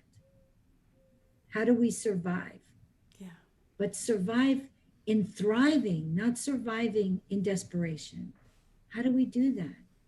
And so now people are searching for those answers because the world has brought us out of that running.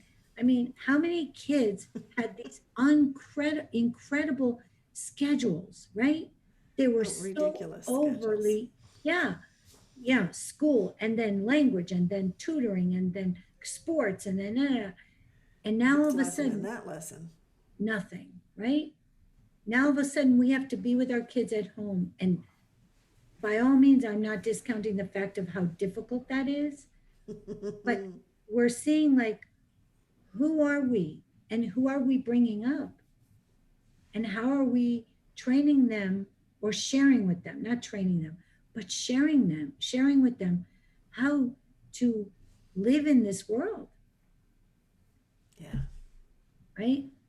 And like our animals, they're not used to us being home. Now they're going to have separation anxiety when we go back to work, right? How are we dealing? We didn't realize that, you know, they ate all day long or they ate in the morning. You know, it's just what we are seeing, how we see it, and how we process it. The world is never going to go back to the way it was, in my view. We're going to have a new normal. How are we going to walk through that new normal? Okay. What we were isn't going to come back, but there's a new and exciting opportunity to embrace parts of us that we haven't accessed and to be a whole person, right? Yes. And presenting ourselves to the world as a whole person. So when we meet someone, when, you know, a young woman is meeting a young man, she's all there in her authenticity and he's there, and they're not, you know, on the phone and thinking about the next opportunity and you're not good enough. But what can I get? What can I share in this encounter? And maybe the world doesn't look the way we thought it should.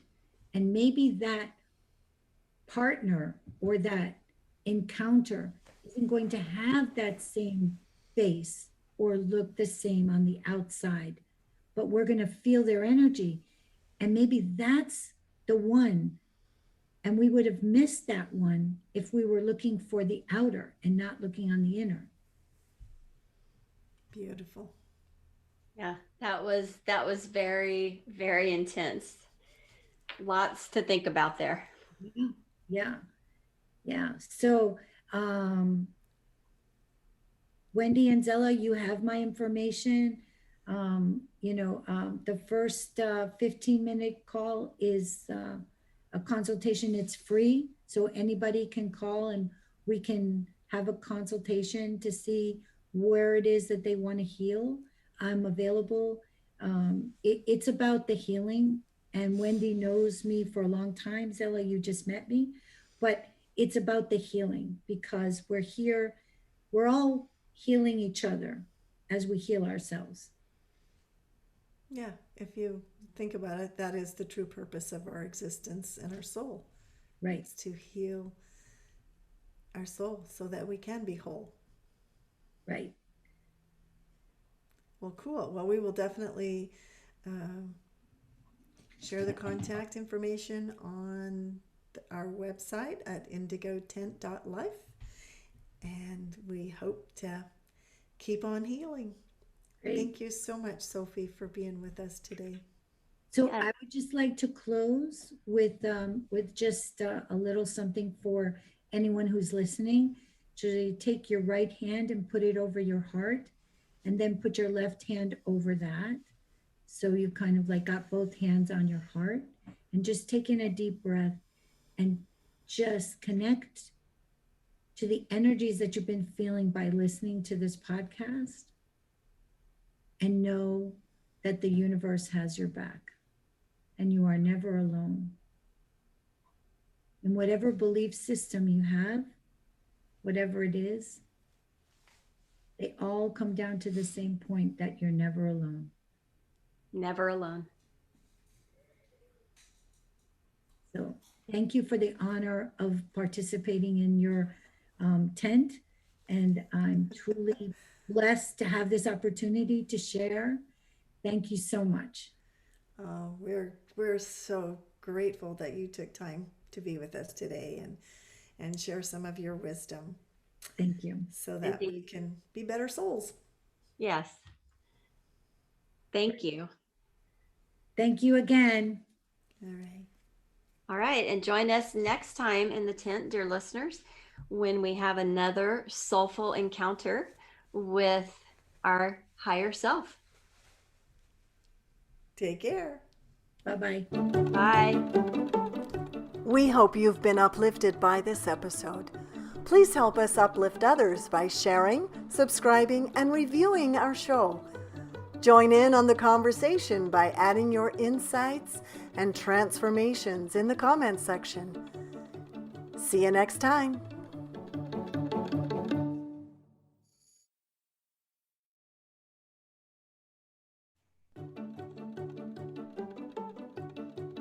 The journey toward our higher selves continues with conversations in the Indigo Tent.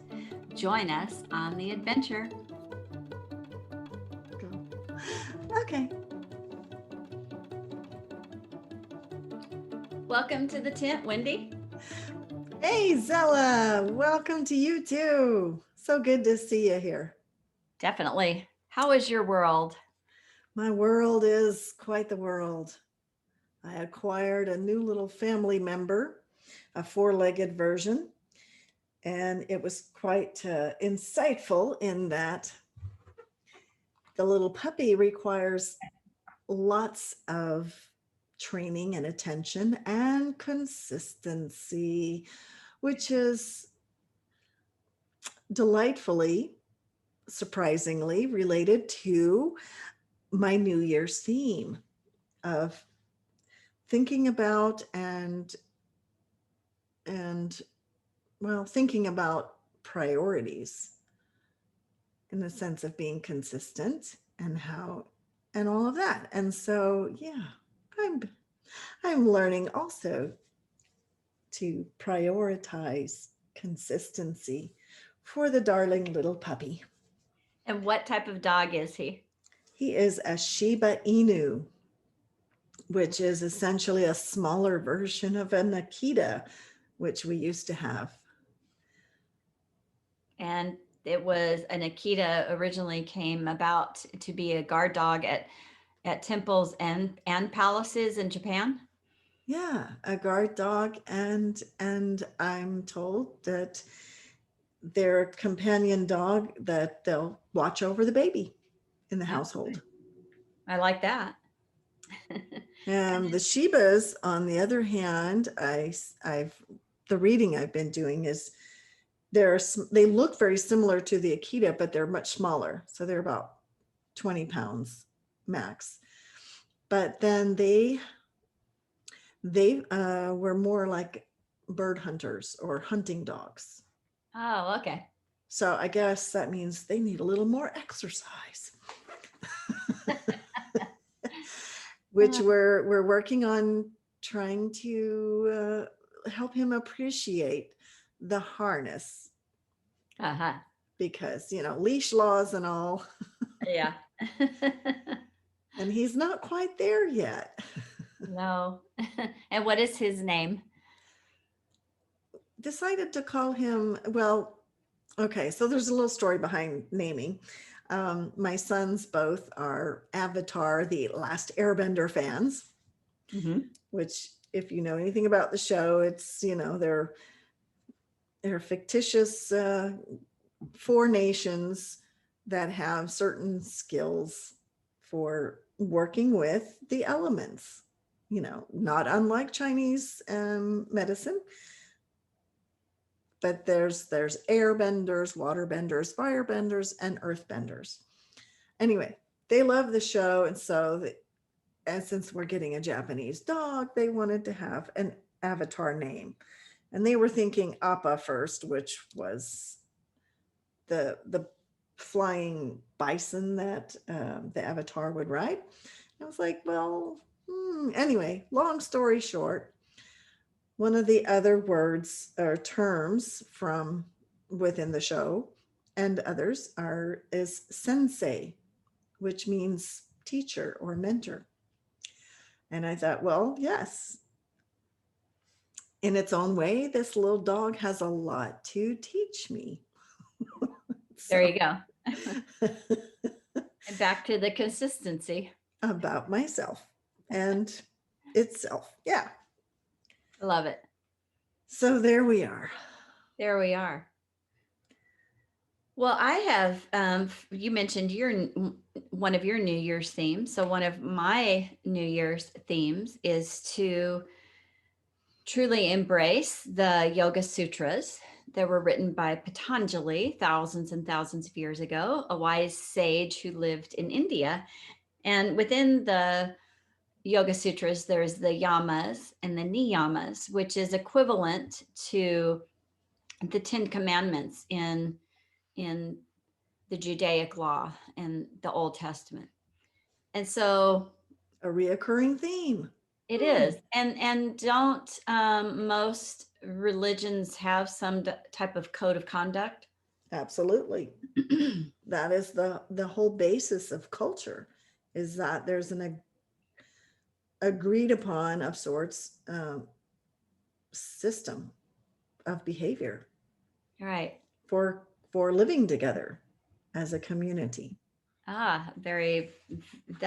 interesting, because I was reading about community this morning. But today, listeners, we're going to take one of the yamas, which is satya, which means truth. And in the book, The Secret Power of Yoga, written by Neshala Joy Devi. It's a secret. Secret. What I really like about her book, it's a commentary on the Yoga Sutras. Back in the 1800s, when India was colonized by, and we could say conquered, excuse me, by the, get that frog out of my throat. Bless you. Yeah. When they were conquered by the British, they, English men decided to study everything they could, Indian. And of course, some of those things would be the Bhagavad Gita and the Upanishads, and then of course the Yoga Sutras. And the Yoga Sutras are 200 short, very concise little nuggets of how to live, how to have that fitness for your soul, how to connect with your higher self, or how to be in union with God. Not to be confused with the other kind of sutras. Right. Not those sutras, people. Those are other activities. Which are fine in and of themselves. So anyway, in the yamas, we have right living, code of conduct. And so anyway, so these men did these, I'm sorry, I got distracted for a second. So going back, so men have interpreted for years and years and years, or for thousands and thousands of years, right? Have interpreted our sacred text in any religion from any culture. And Neshala decided to put a woman's spin on the Yoga Sutras and to give her commentary. And what I find fascinating is, for instance, ahimsa, the first of the yamas, means nonviolence. Well, she's taken a different spin. Instead of always telling us what we shouldn't do and the negative, perspective, she has changed it to, instead of nonviolence, she has changed it to embracing reverence and love for all. Yeah. And there's, all sorts of brain stuff we can throw on that too. Of the brain only focuses on the word, not the do not part. Mm-hmm. Yeah. Right. And she's referenced that in several of her lectures that I've heard on YouTube. So the second yama, which we're gonna dive into today, and I'm so excited. because we get Wendy's perspective as an anthropologist. The second one again is satya, and that we should be truthful. And Neshala takes it a step further and says we should be dedicated to truth and integrity. Okay, and now I'm going to read a little excerpt from her book, and then we're going to get into this word. So the word is gossip. Ooh, juiciness. Uh-huh. Yeah, All right. doesn't that word have a lot of baggage? Doesn't it? Oh, so charged. Okay, gossiping diffuses our nervous systems. The so-called fight or flight syndrome is considered a normal male response to a sympathetic nervous system reaction. The response is different when the same feelings are elicited in a woman's nervous system. As women, we process our stress differently from men. If there is great danger, a man goes into fight or flight. Being maternal by nature, and this is making huge blanket statements, people, and we realize that. Of course. Just take it, okay, for right now. It's one person's interpretation. Exactly. Being maternal by nature, women are engineered to protect. When danger approaches, we become quiet and still and ask our children to respond in the same way. Now, here's what she's getting at. What then happens when the danger passes? We can go to the gym and we can dissipate all of that hormone dump, that cortisol dump, right? We could take care of it that way, and we should. That is an effective way. Mm-hmm. Here is Neshala's premise, which this is the juicy part that we're going to discuss.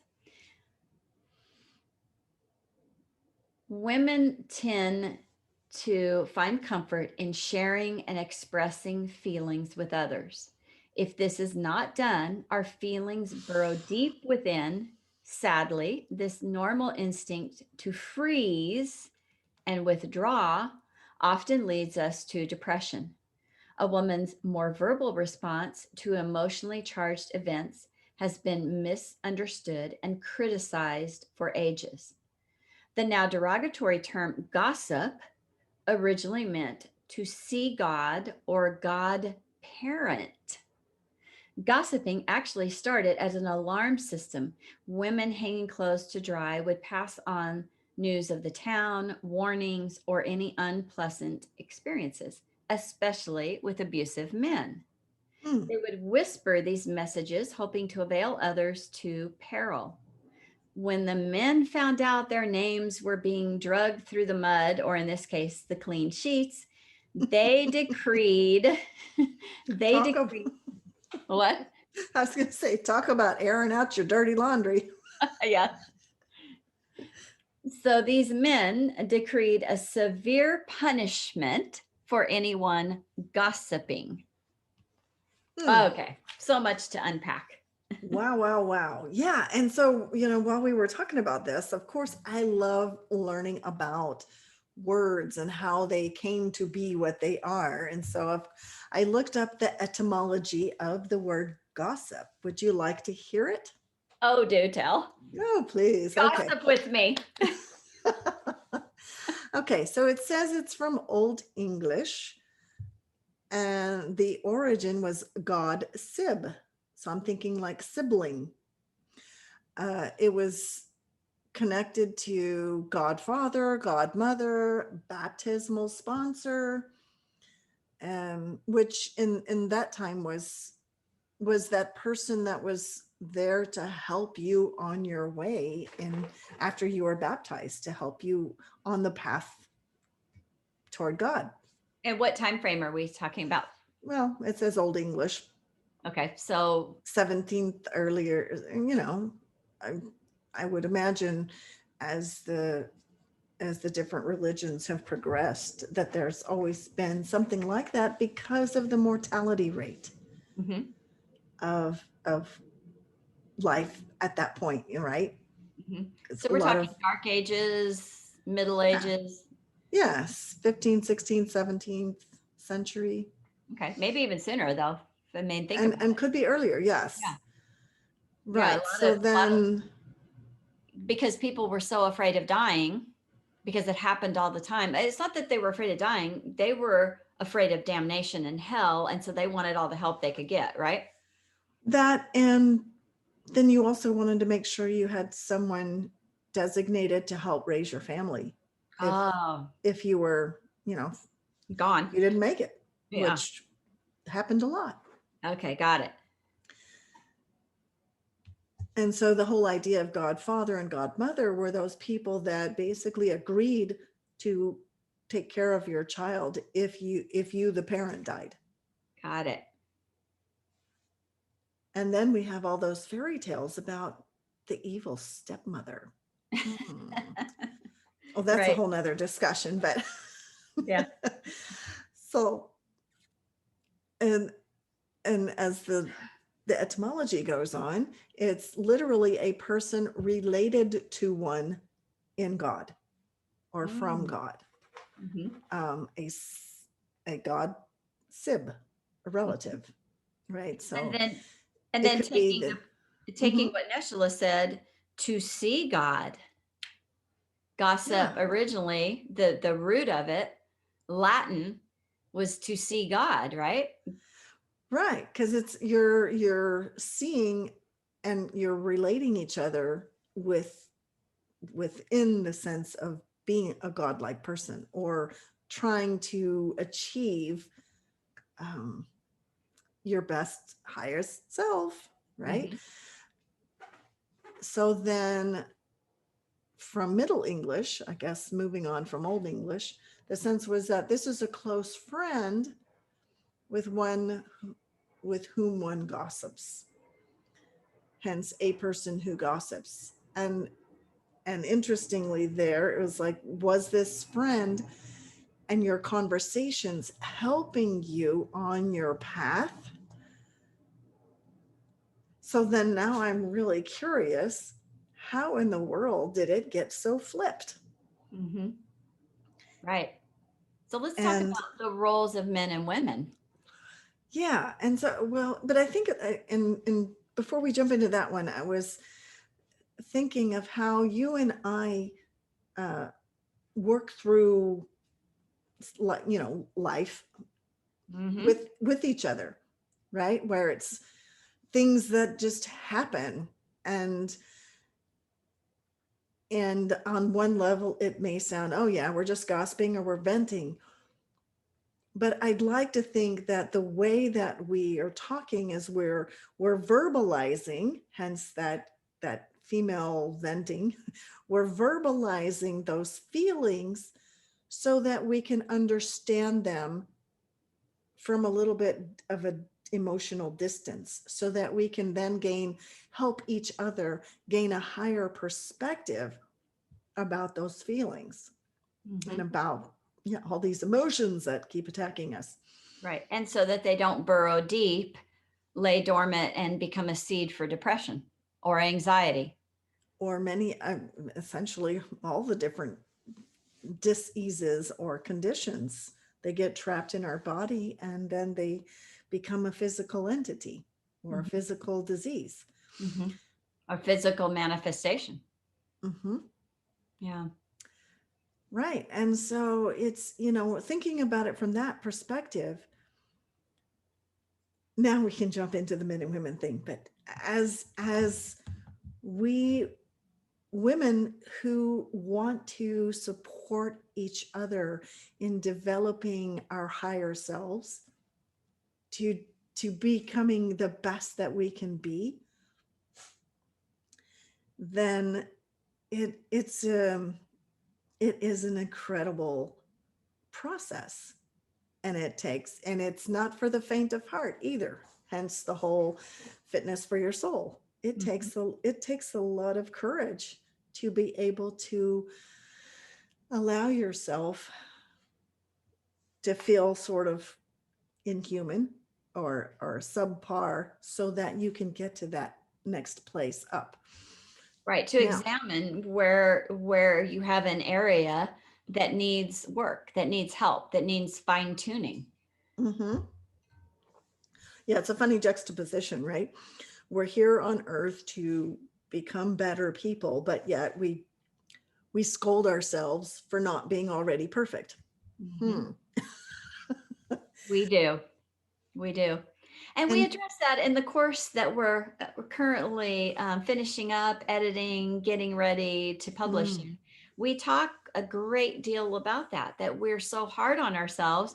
And how does that inhibit our growth, right? yeah, certainly And then does.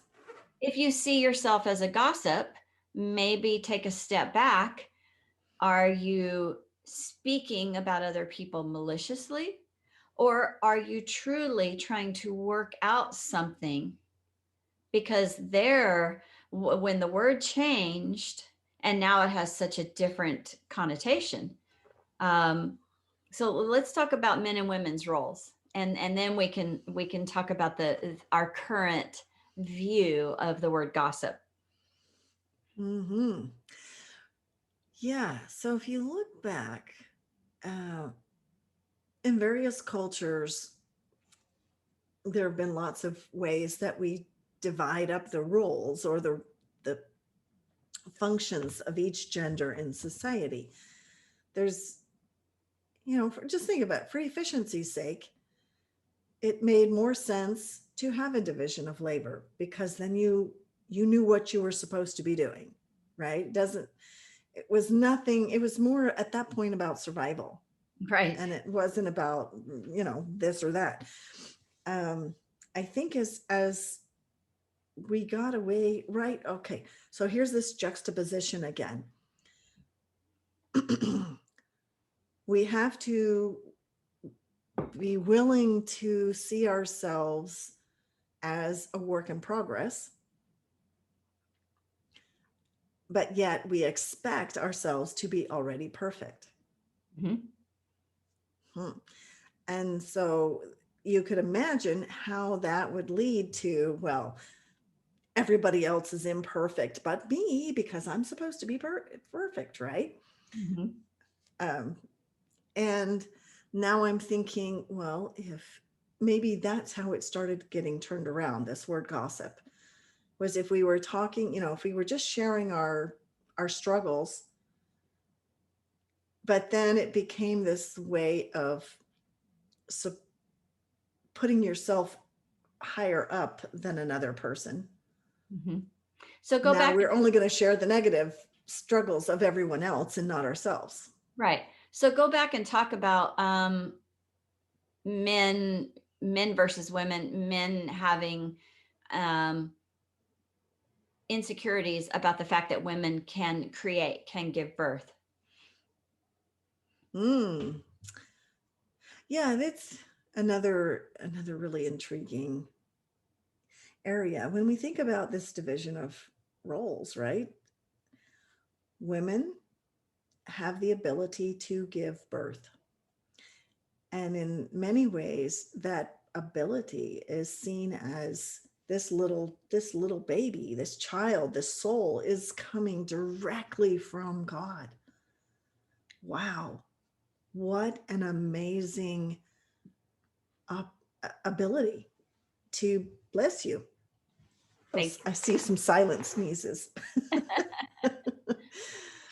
But how incredible it is to have this ability to bring a soul straight from God into the world.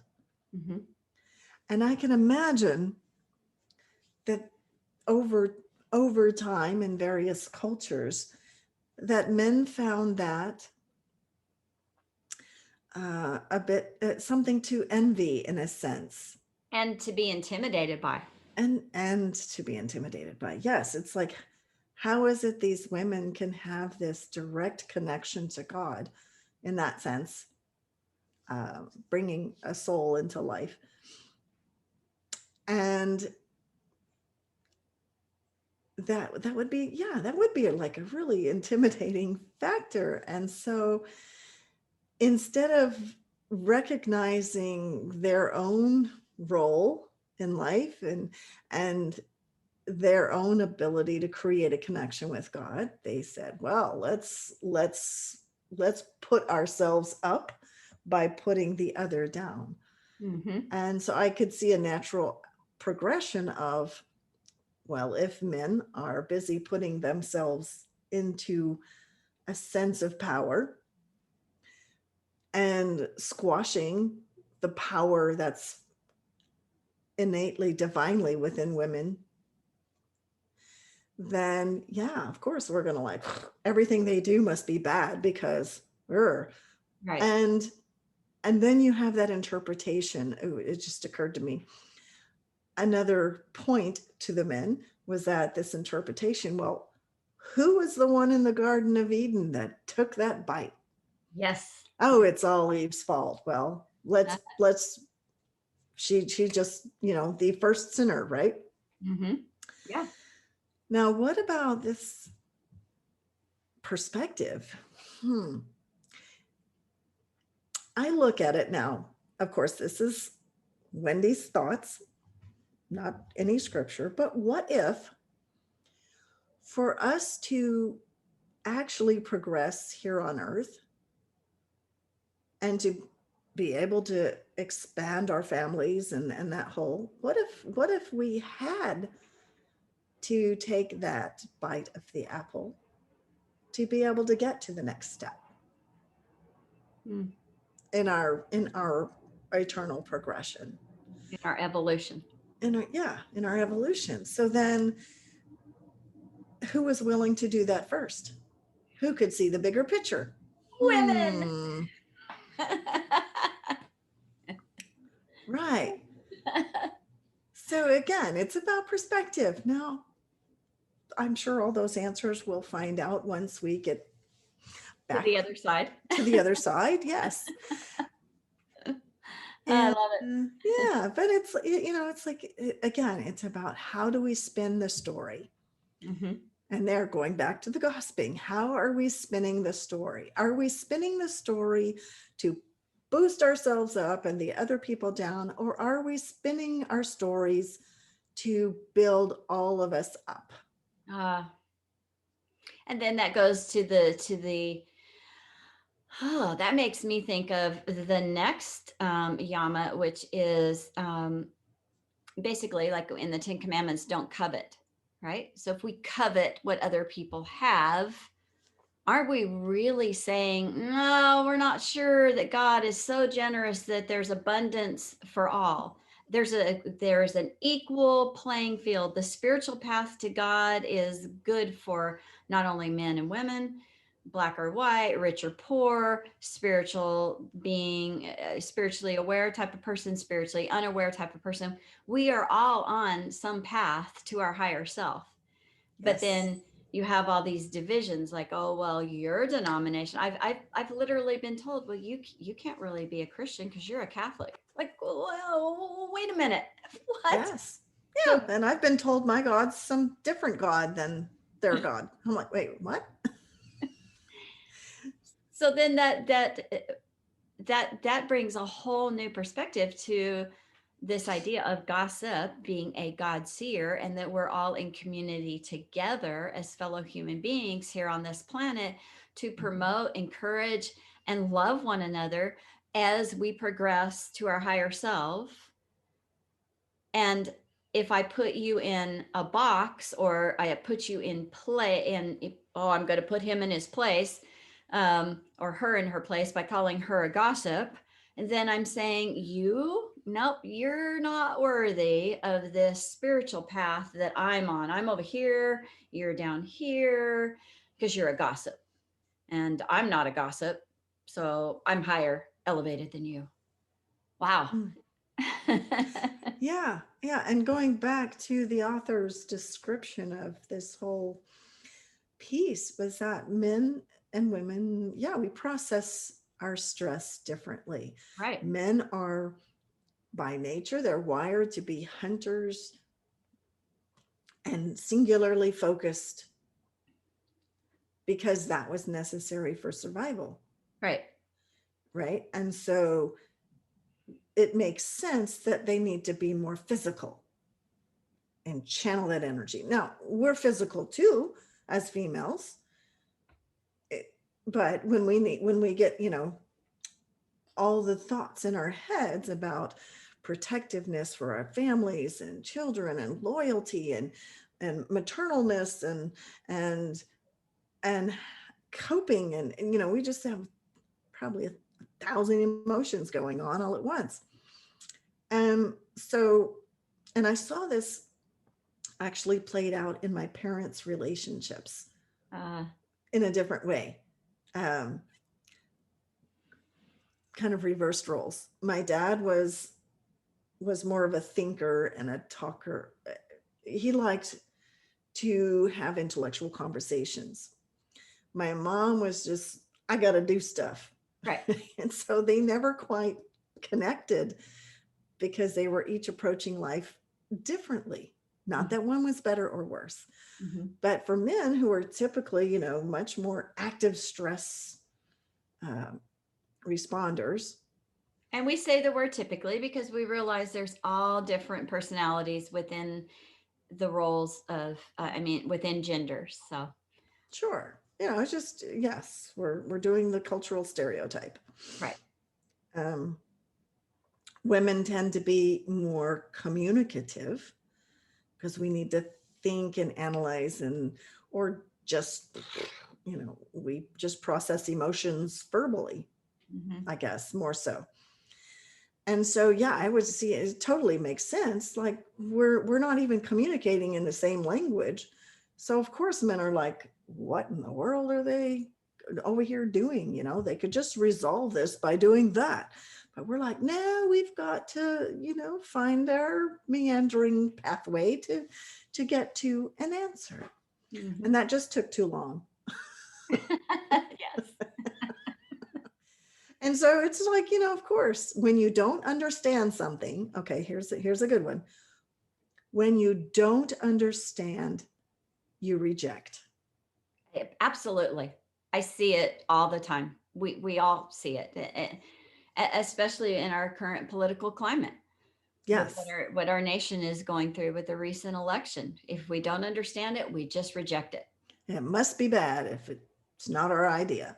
Right. And you could see, you can just look at history and see the evolution of how gossiping went from an uplifting, theoretically, activity Virtue. to something that is considered unholy or improper or negative, Or all malicious. of that, right? And then think Malicious. about the context now. Gossip Girls. What are some other shows? Pretty Little Lies or Big Little Lies. Yeah, one of those liar shows. Pretty liar shows. Yes. And it's like,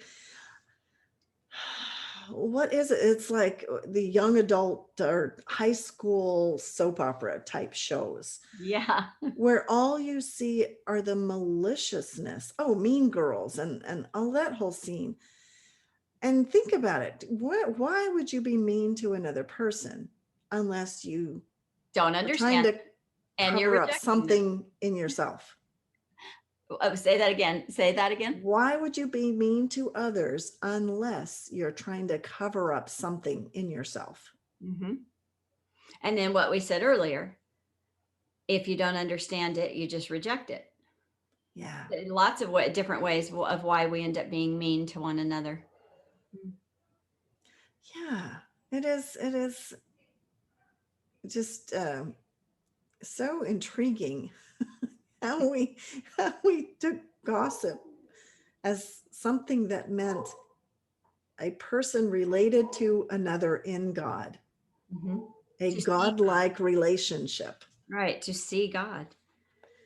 And I And found it. then turned it into just the one, this one part of it, which is the sharing, the exchange of information that now tends to have just simply a malicious intent.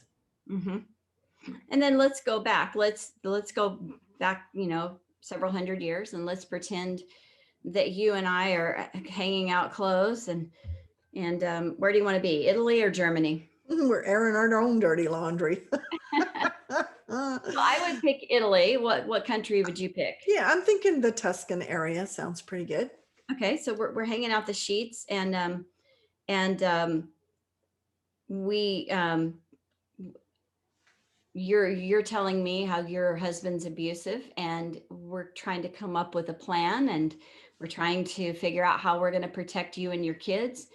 And your husband hears his name, and instead of, this is all hypothetical, by the way, people, because Wendy's not married.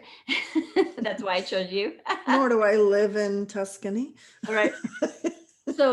So your fictitious husband, instead of thinking, wow, my actions are troubling my wife, I need to respond and evolve and figure this out, and I need to change. No, he gets offended because he doesn't understand. And so he rejects what he hears and chooses to continue in his ways. And then that brings in the whole idea of the ego. Are we Oh, going are we going to submit to our higher selves, to a higher being, to a better way of living? Or are we going to be stuck in that I'm right, you're wrong mentality? mhm. I love the idea one of my mentors uses. Would you rather be right or would you rather be happy? That's good. Yeah. And I'm thinking, no, there was a time when I needed to be right Mm-hmm. because I felt so unright in so many other aspects of life. Lacking power. Mhm. And then there's a wisdom, if you will, of hearing past the words that people are saying. Ah, say that again. There's a wisdom to hearing beyond the words that people are saying. Yeah, that's good. And that's what that fictitious husband should have done. He should have heard beyond the words and wrapped his wife up in his arms and made a commitment to her to change. Yeah. And then also to acknowledge, I mean, why do people abuse other people? Because they've been in some way abused Mm-hmm. and they're simply passing on the pain that they don't know how to deal with. Mm-hmm. And so And if we could just simply seek to understand where the pain, and then we don't have to pass it on. right. And then going back to what you said, seeing past the words of what somebody's saying. And then that brings us right back to the second yama, which is satya, truthfulness, and that we need to be in a state of mind where we are dedicated to truth and integrity, choosing our words carefully. Our words have a lot of power. Mm-hmm. Yeah, and there are some schools of thought, or some individuals are like, oh, words have no meanings, blah blah blah. It's only the meanings we associate with them. Well, yes, we did associate a meaning with those words, so they do have power. Mm-hmm. Whether you want to acknowledge it or not, until we are above all of that, beyond this earth, then yes, words still do have power. Mm-hmm. And we need to be dedicated to speaking truth, speaking it honestly and with integrity in Yes. order to connect with our higher self. Yeah. And that reminds me of some people I've known over the years who felt like they had to say, oh, well, I'm just brutally honest. Yes. And I'm like, but wait a minute, why should honesty be brutal? Exactly. Because what, are you saying this because it's your opinion about something that I should be doing? Or are you saying something with the integrity of helping me be my best self? And if that's the case, then, well, yes, it may be painful to hear or challenging to hear, but it doesn't have to be delivered in a brutal manner. Exactly.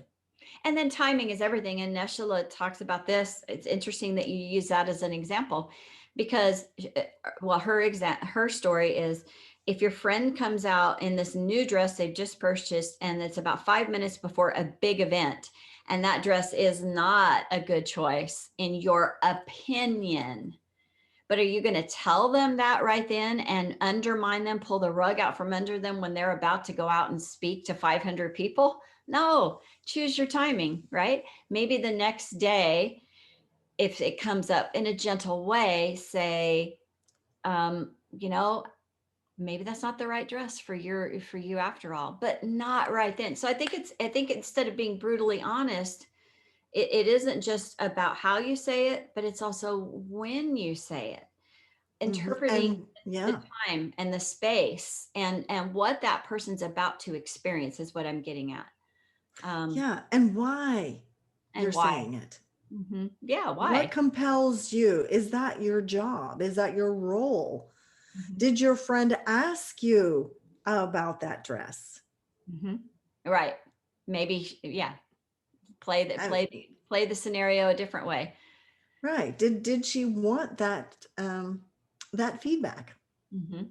I've learned that from my own mother because my mother is very critical of my parents almost every day of my life. She'll tell me what outfit looks good and what outfit doesn't, and tell me about my body shape. And it used to pull the rug out from under me. And that's exactly what she intended it to do. But as I'm learning to deal with my mother as her caretaker, I choose to tell her every time I see her how lovely she looks in every outfit. I'm choosing to make my words a reflection of what I wish she would say to me.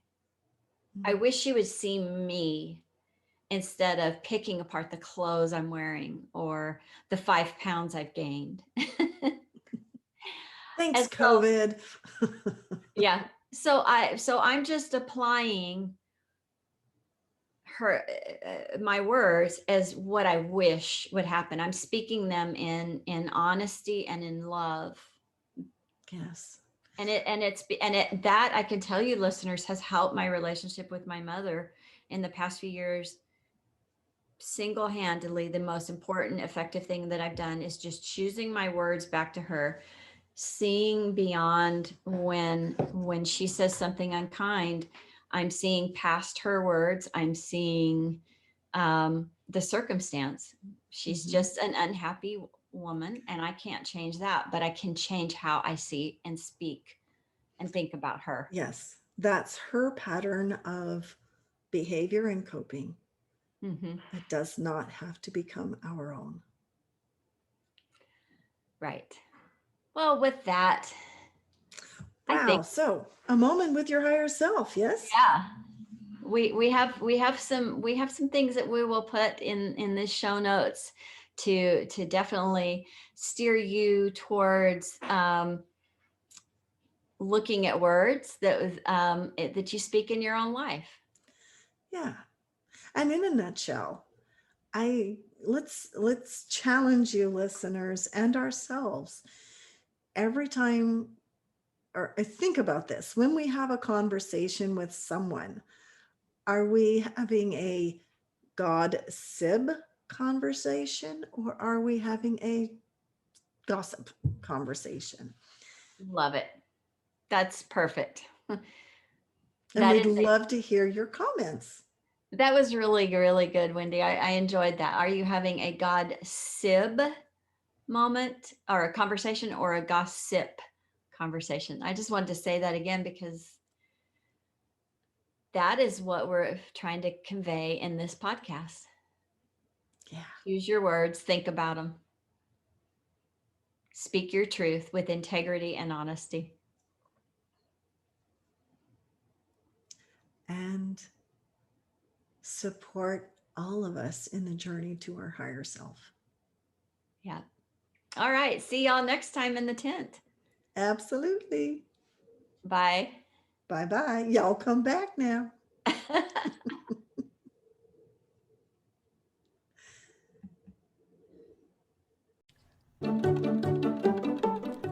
We hope you've been uplifted by this episode. Please help us uplift others by sharing, subscribing, and reviewing our show. Join in on the conversation by adding your insights and transformations in the comments section. See you next time.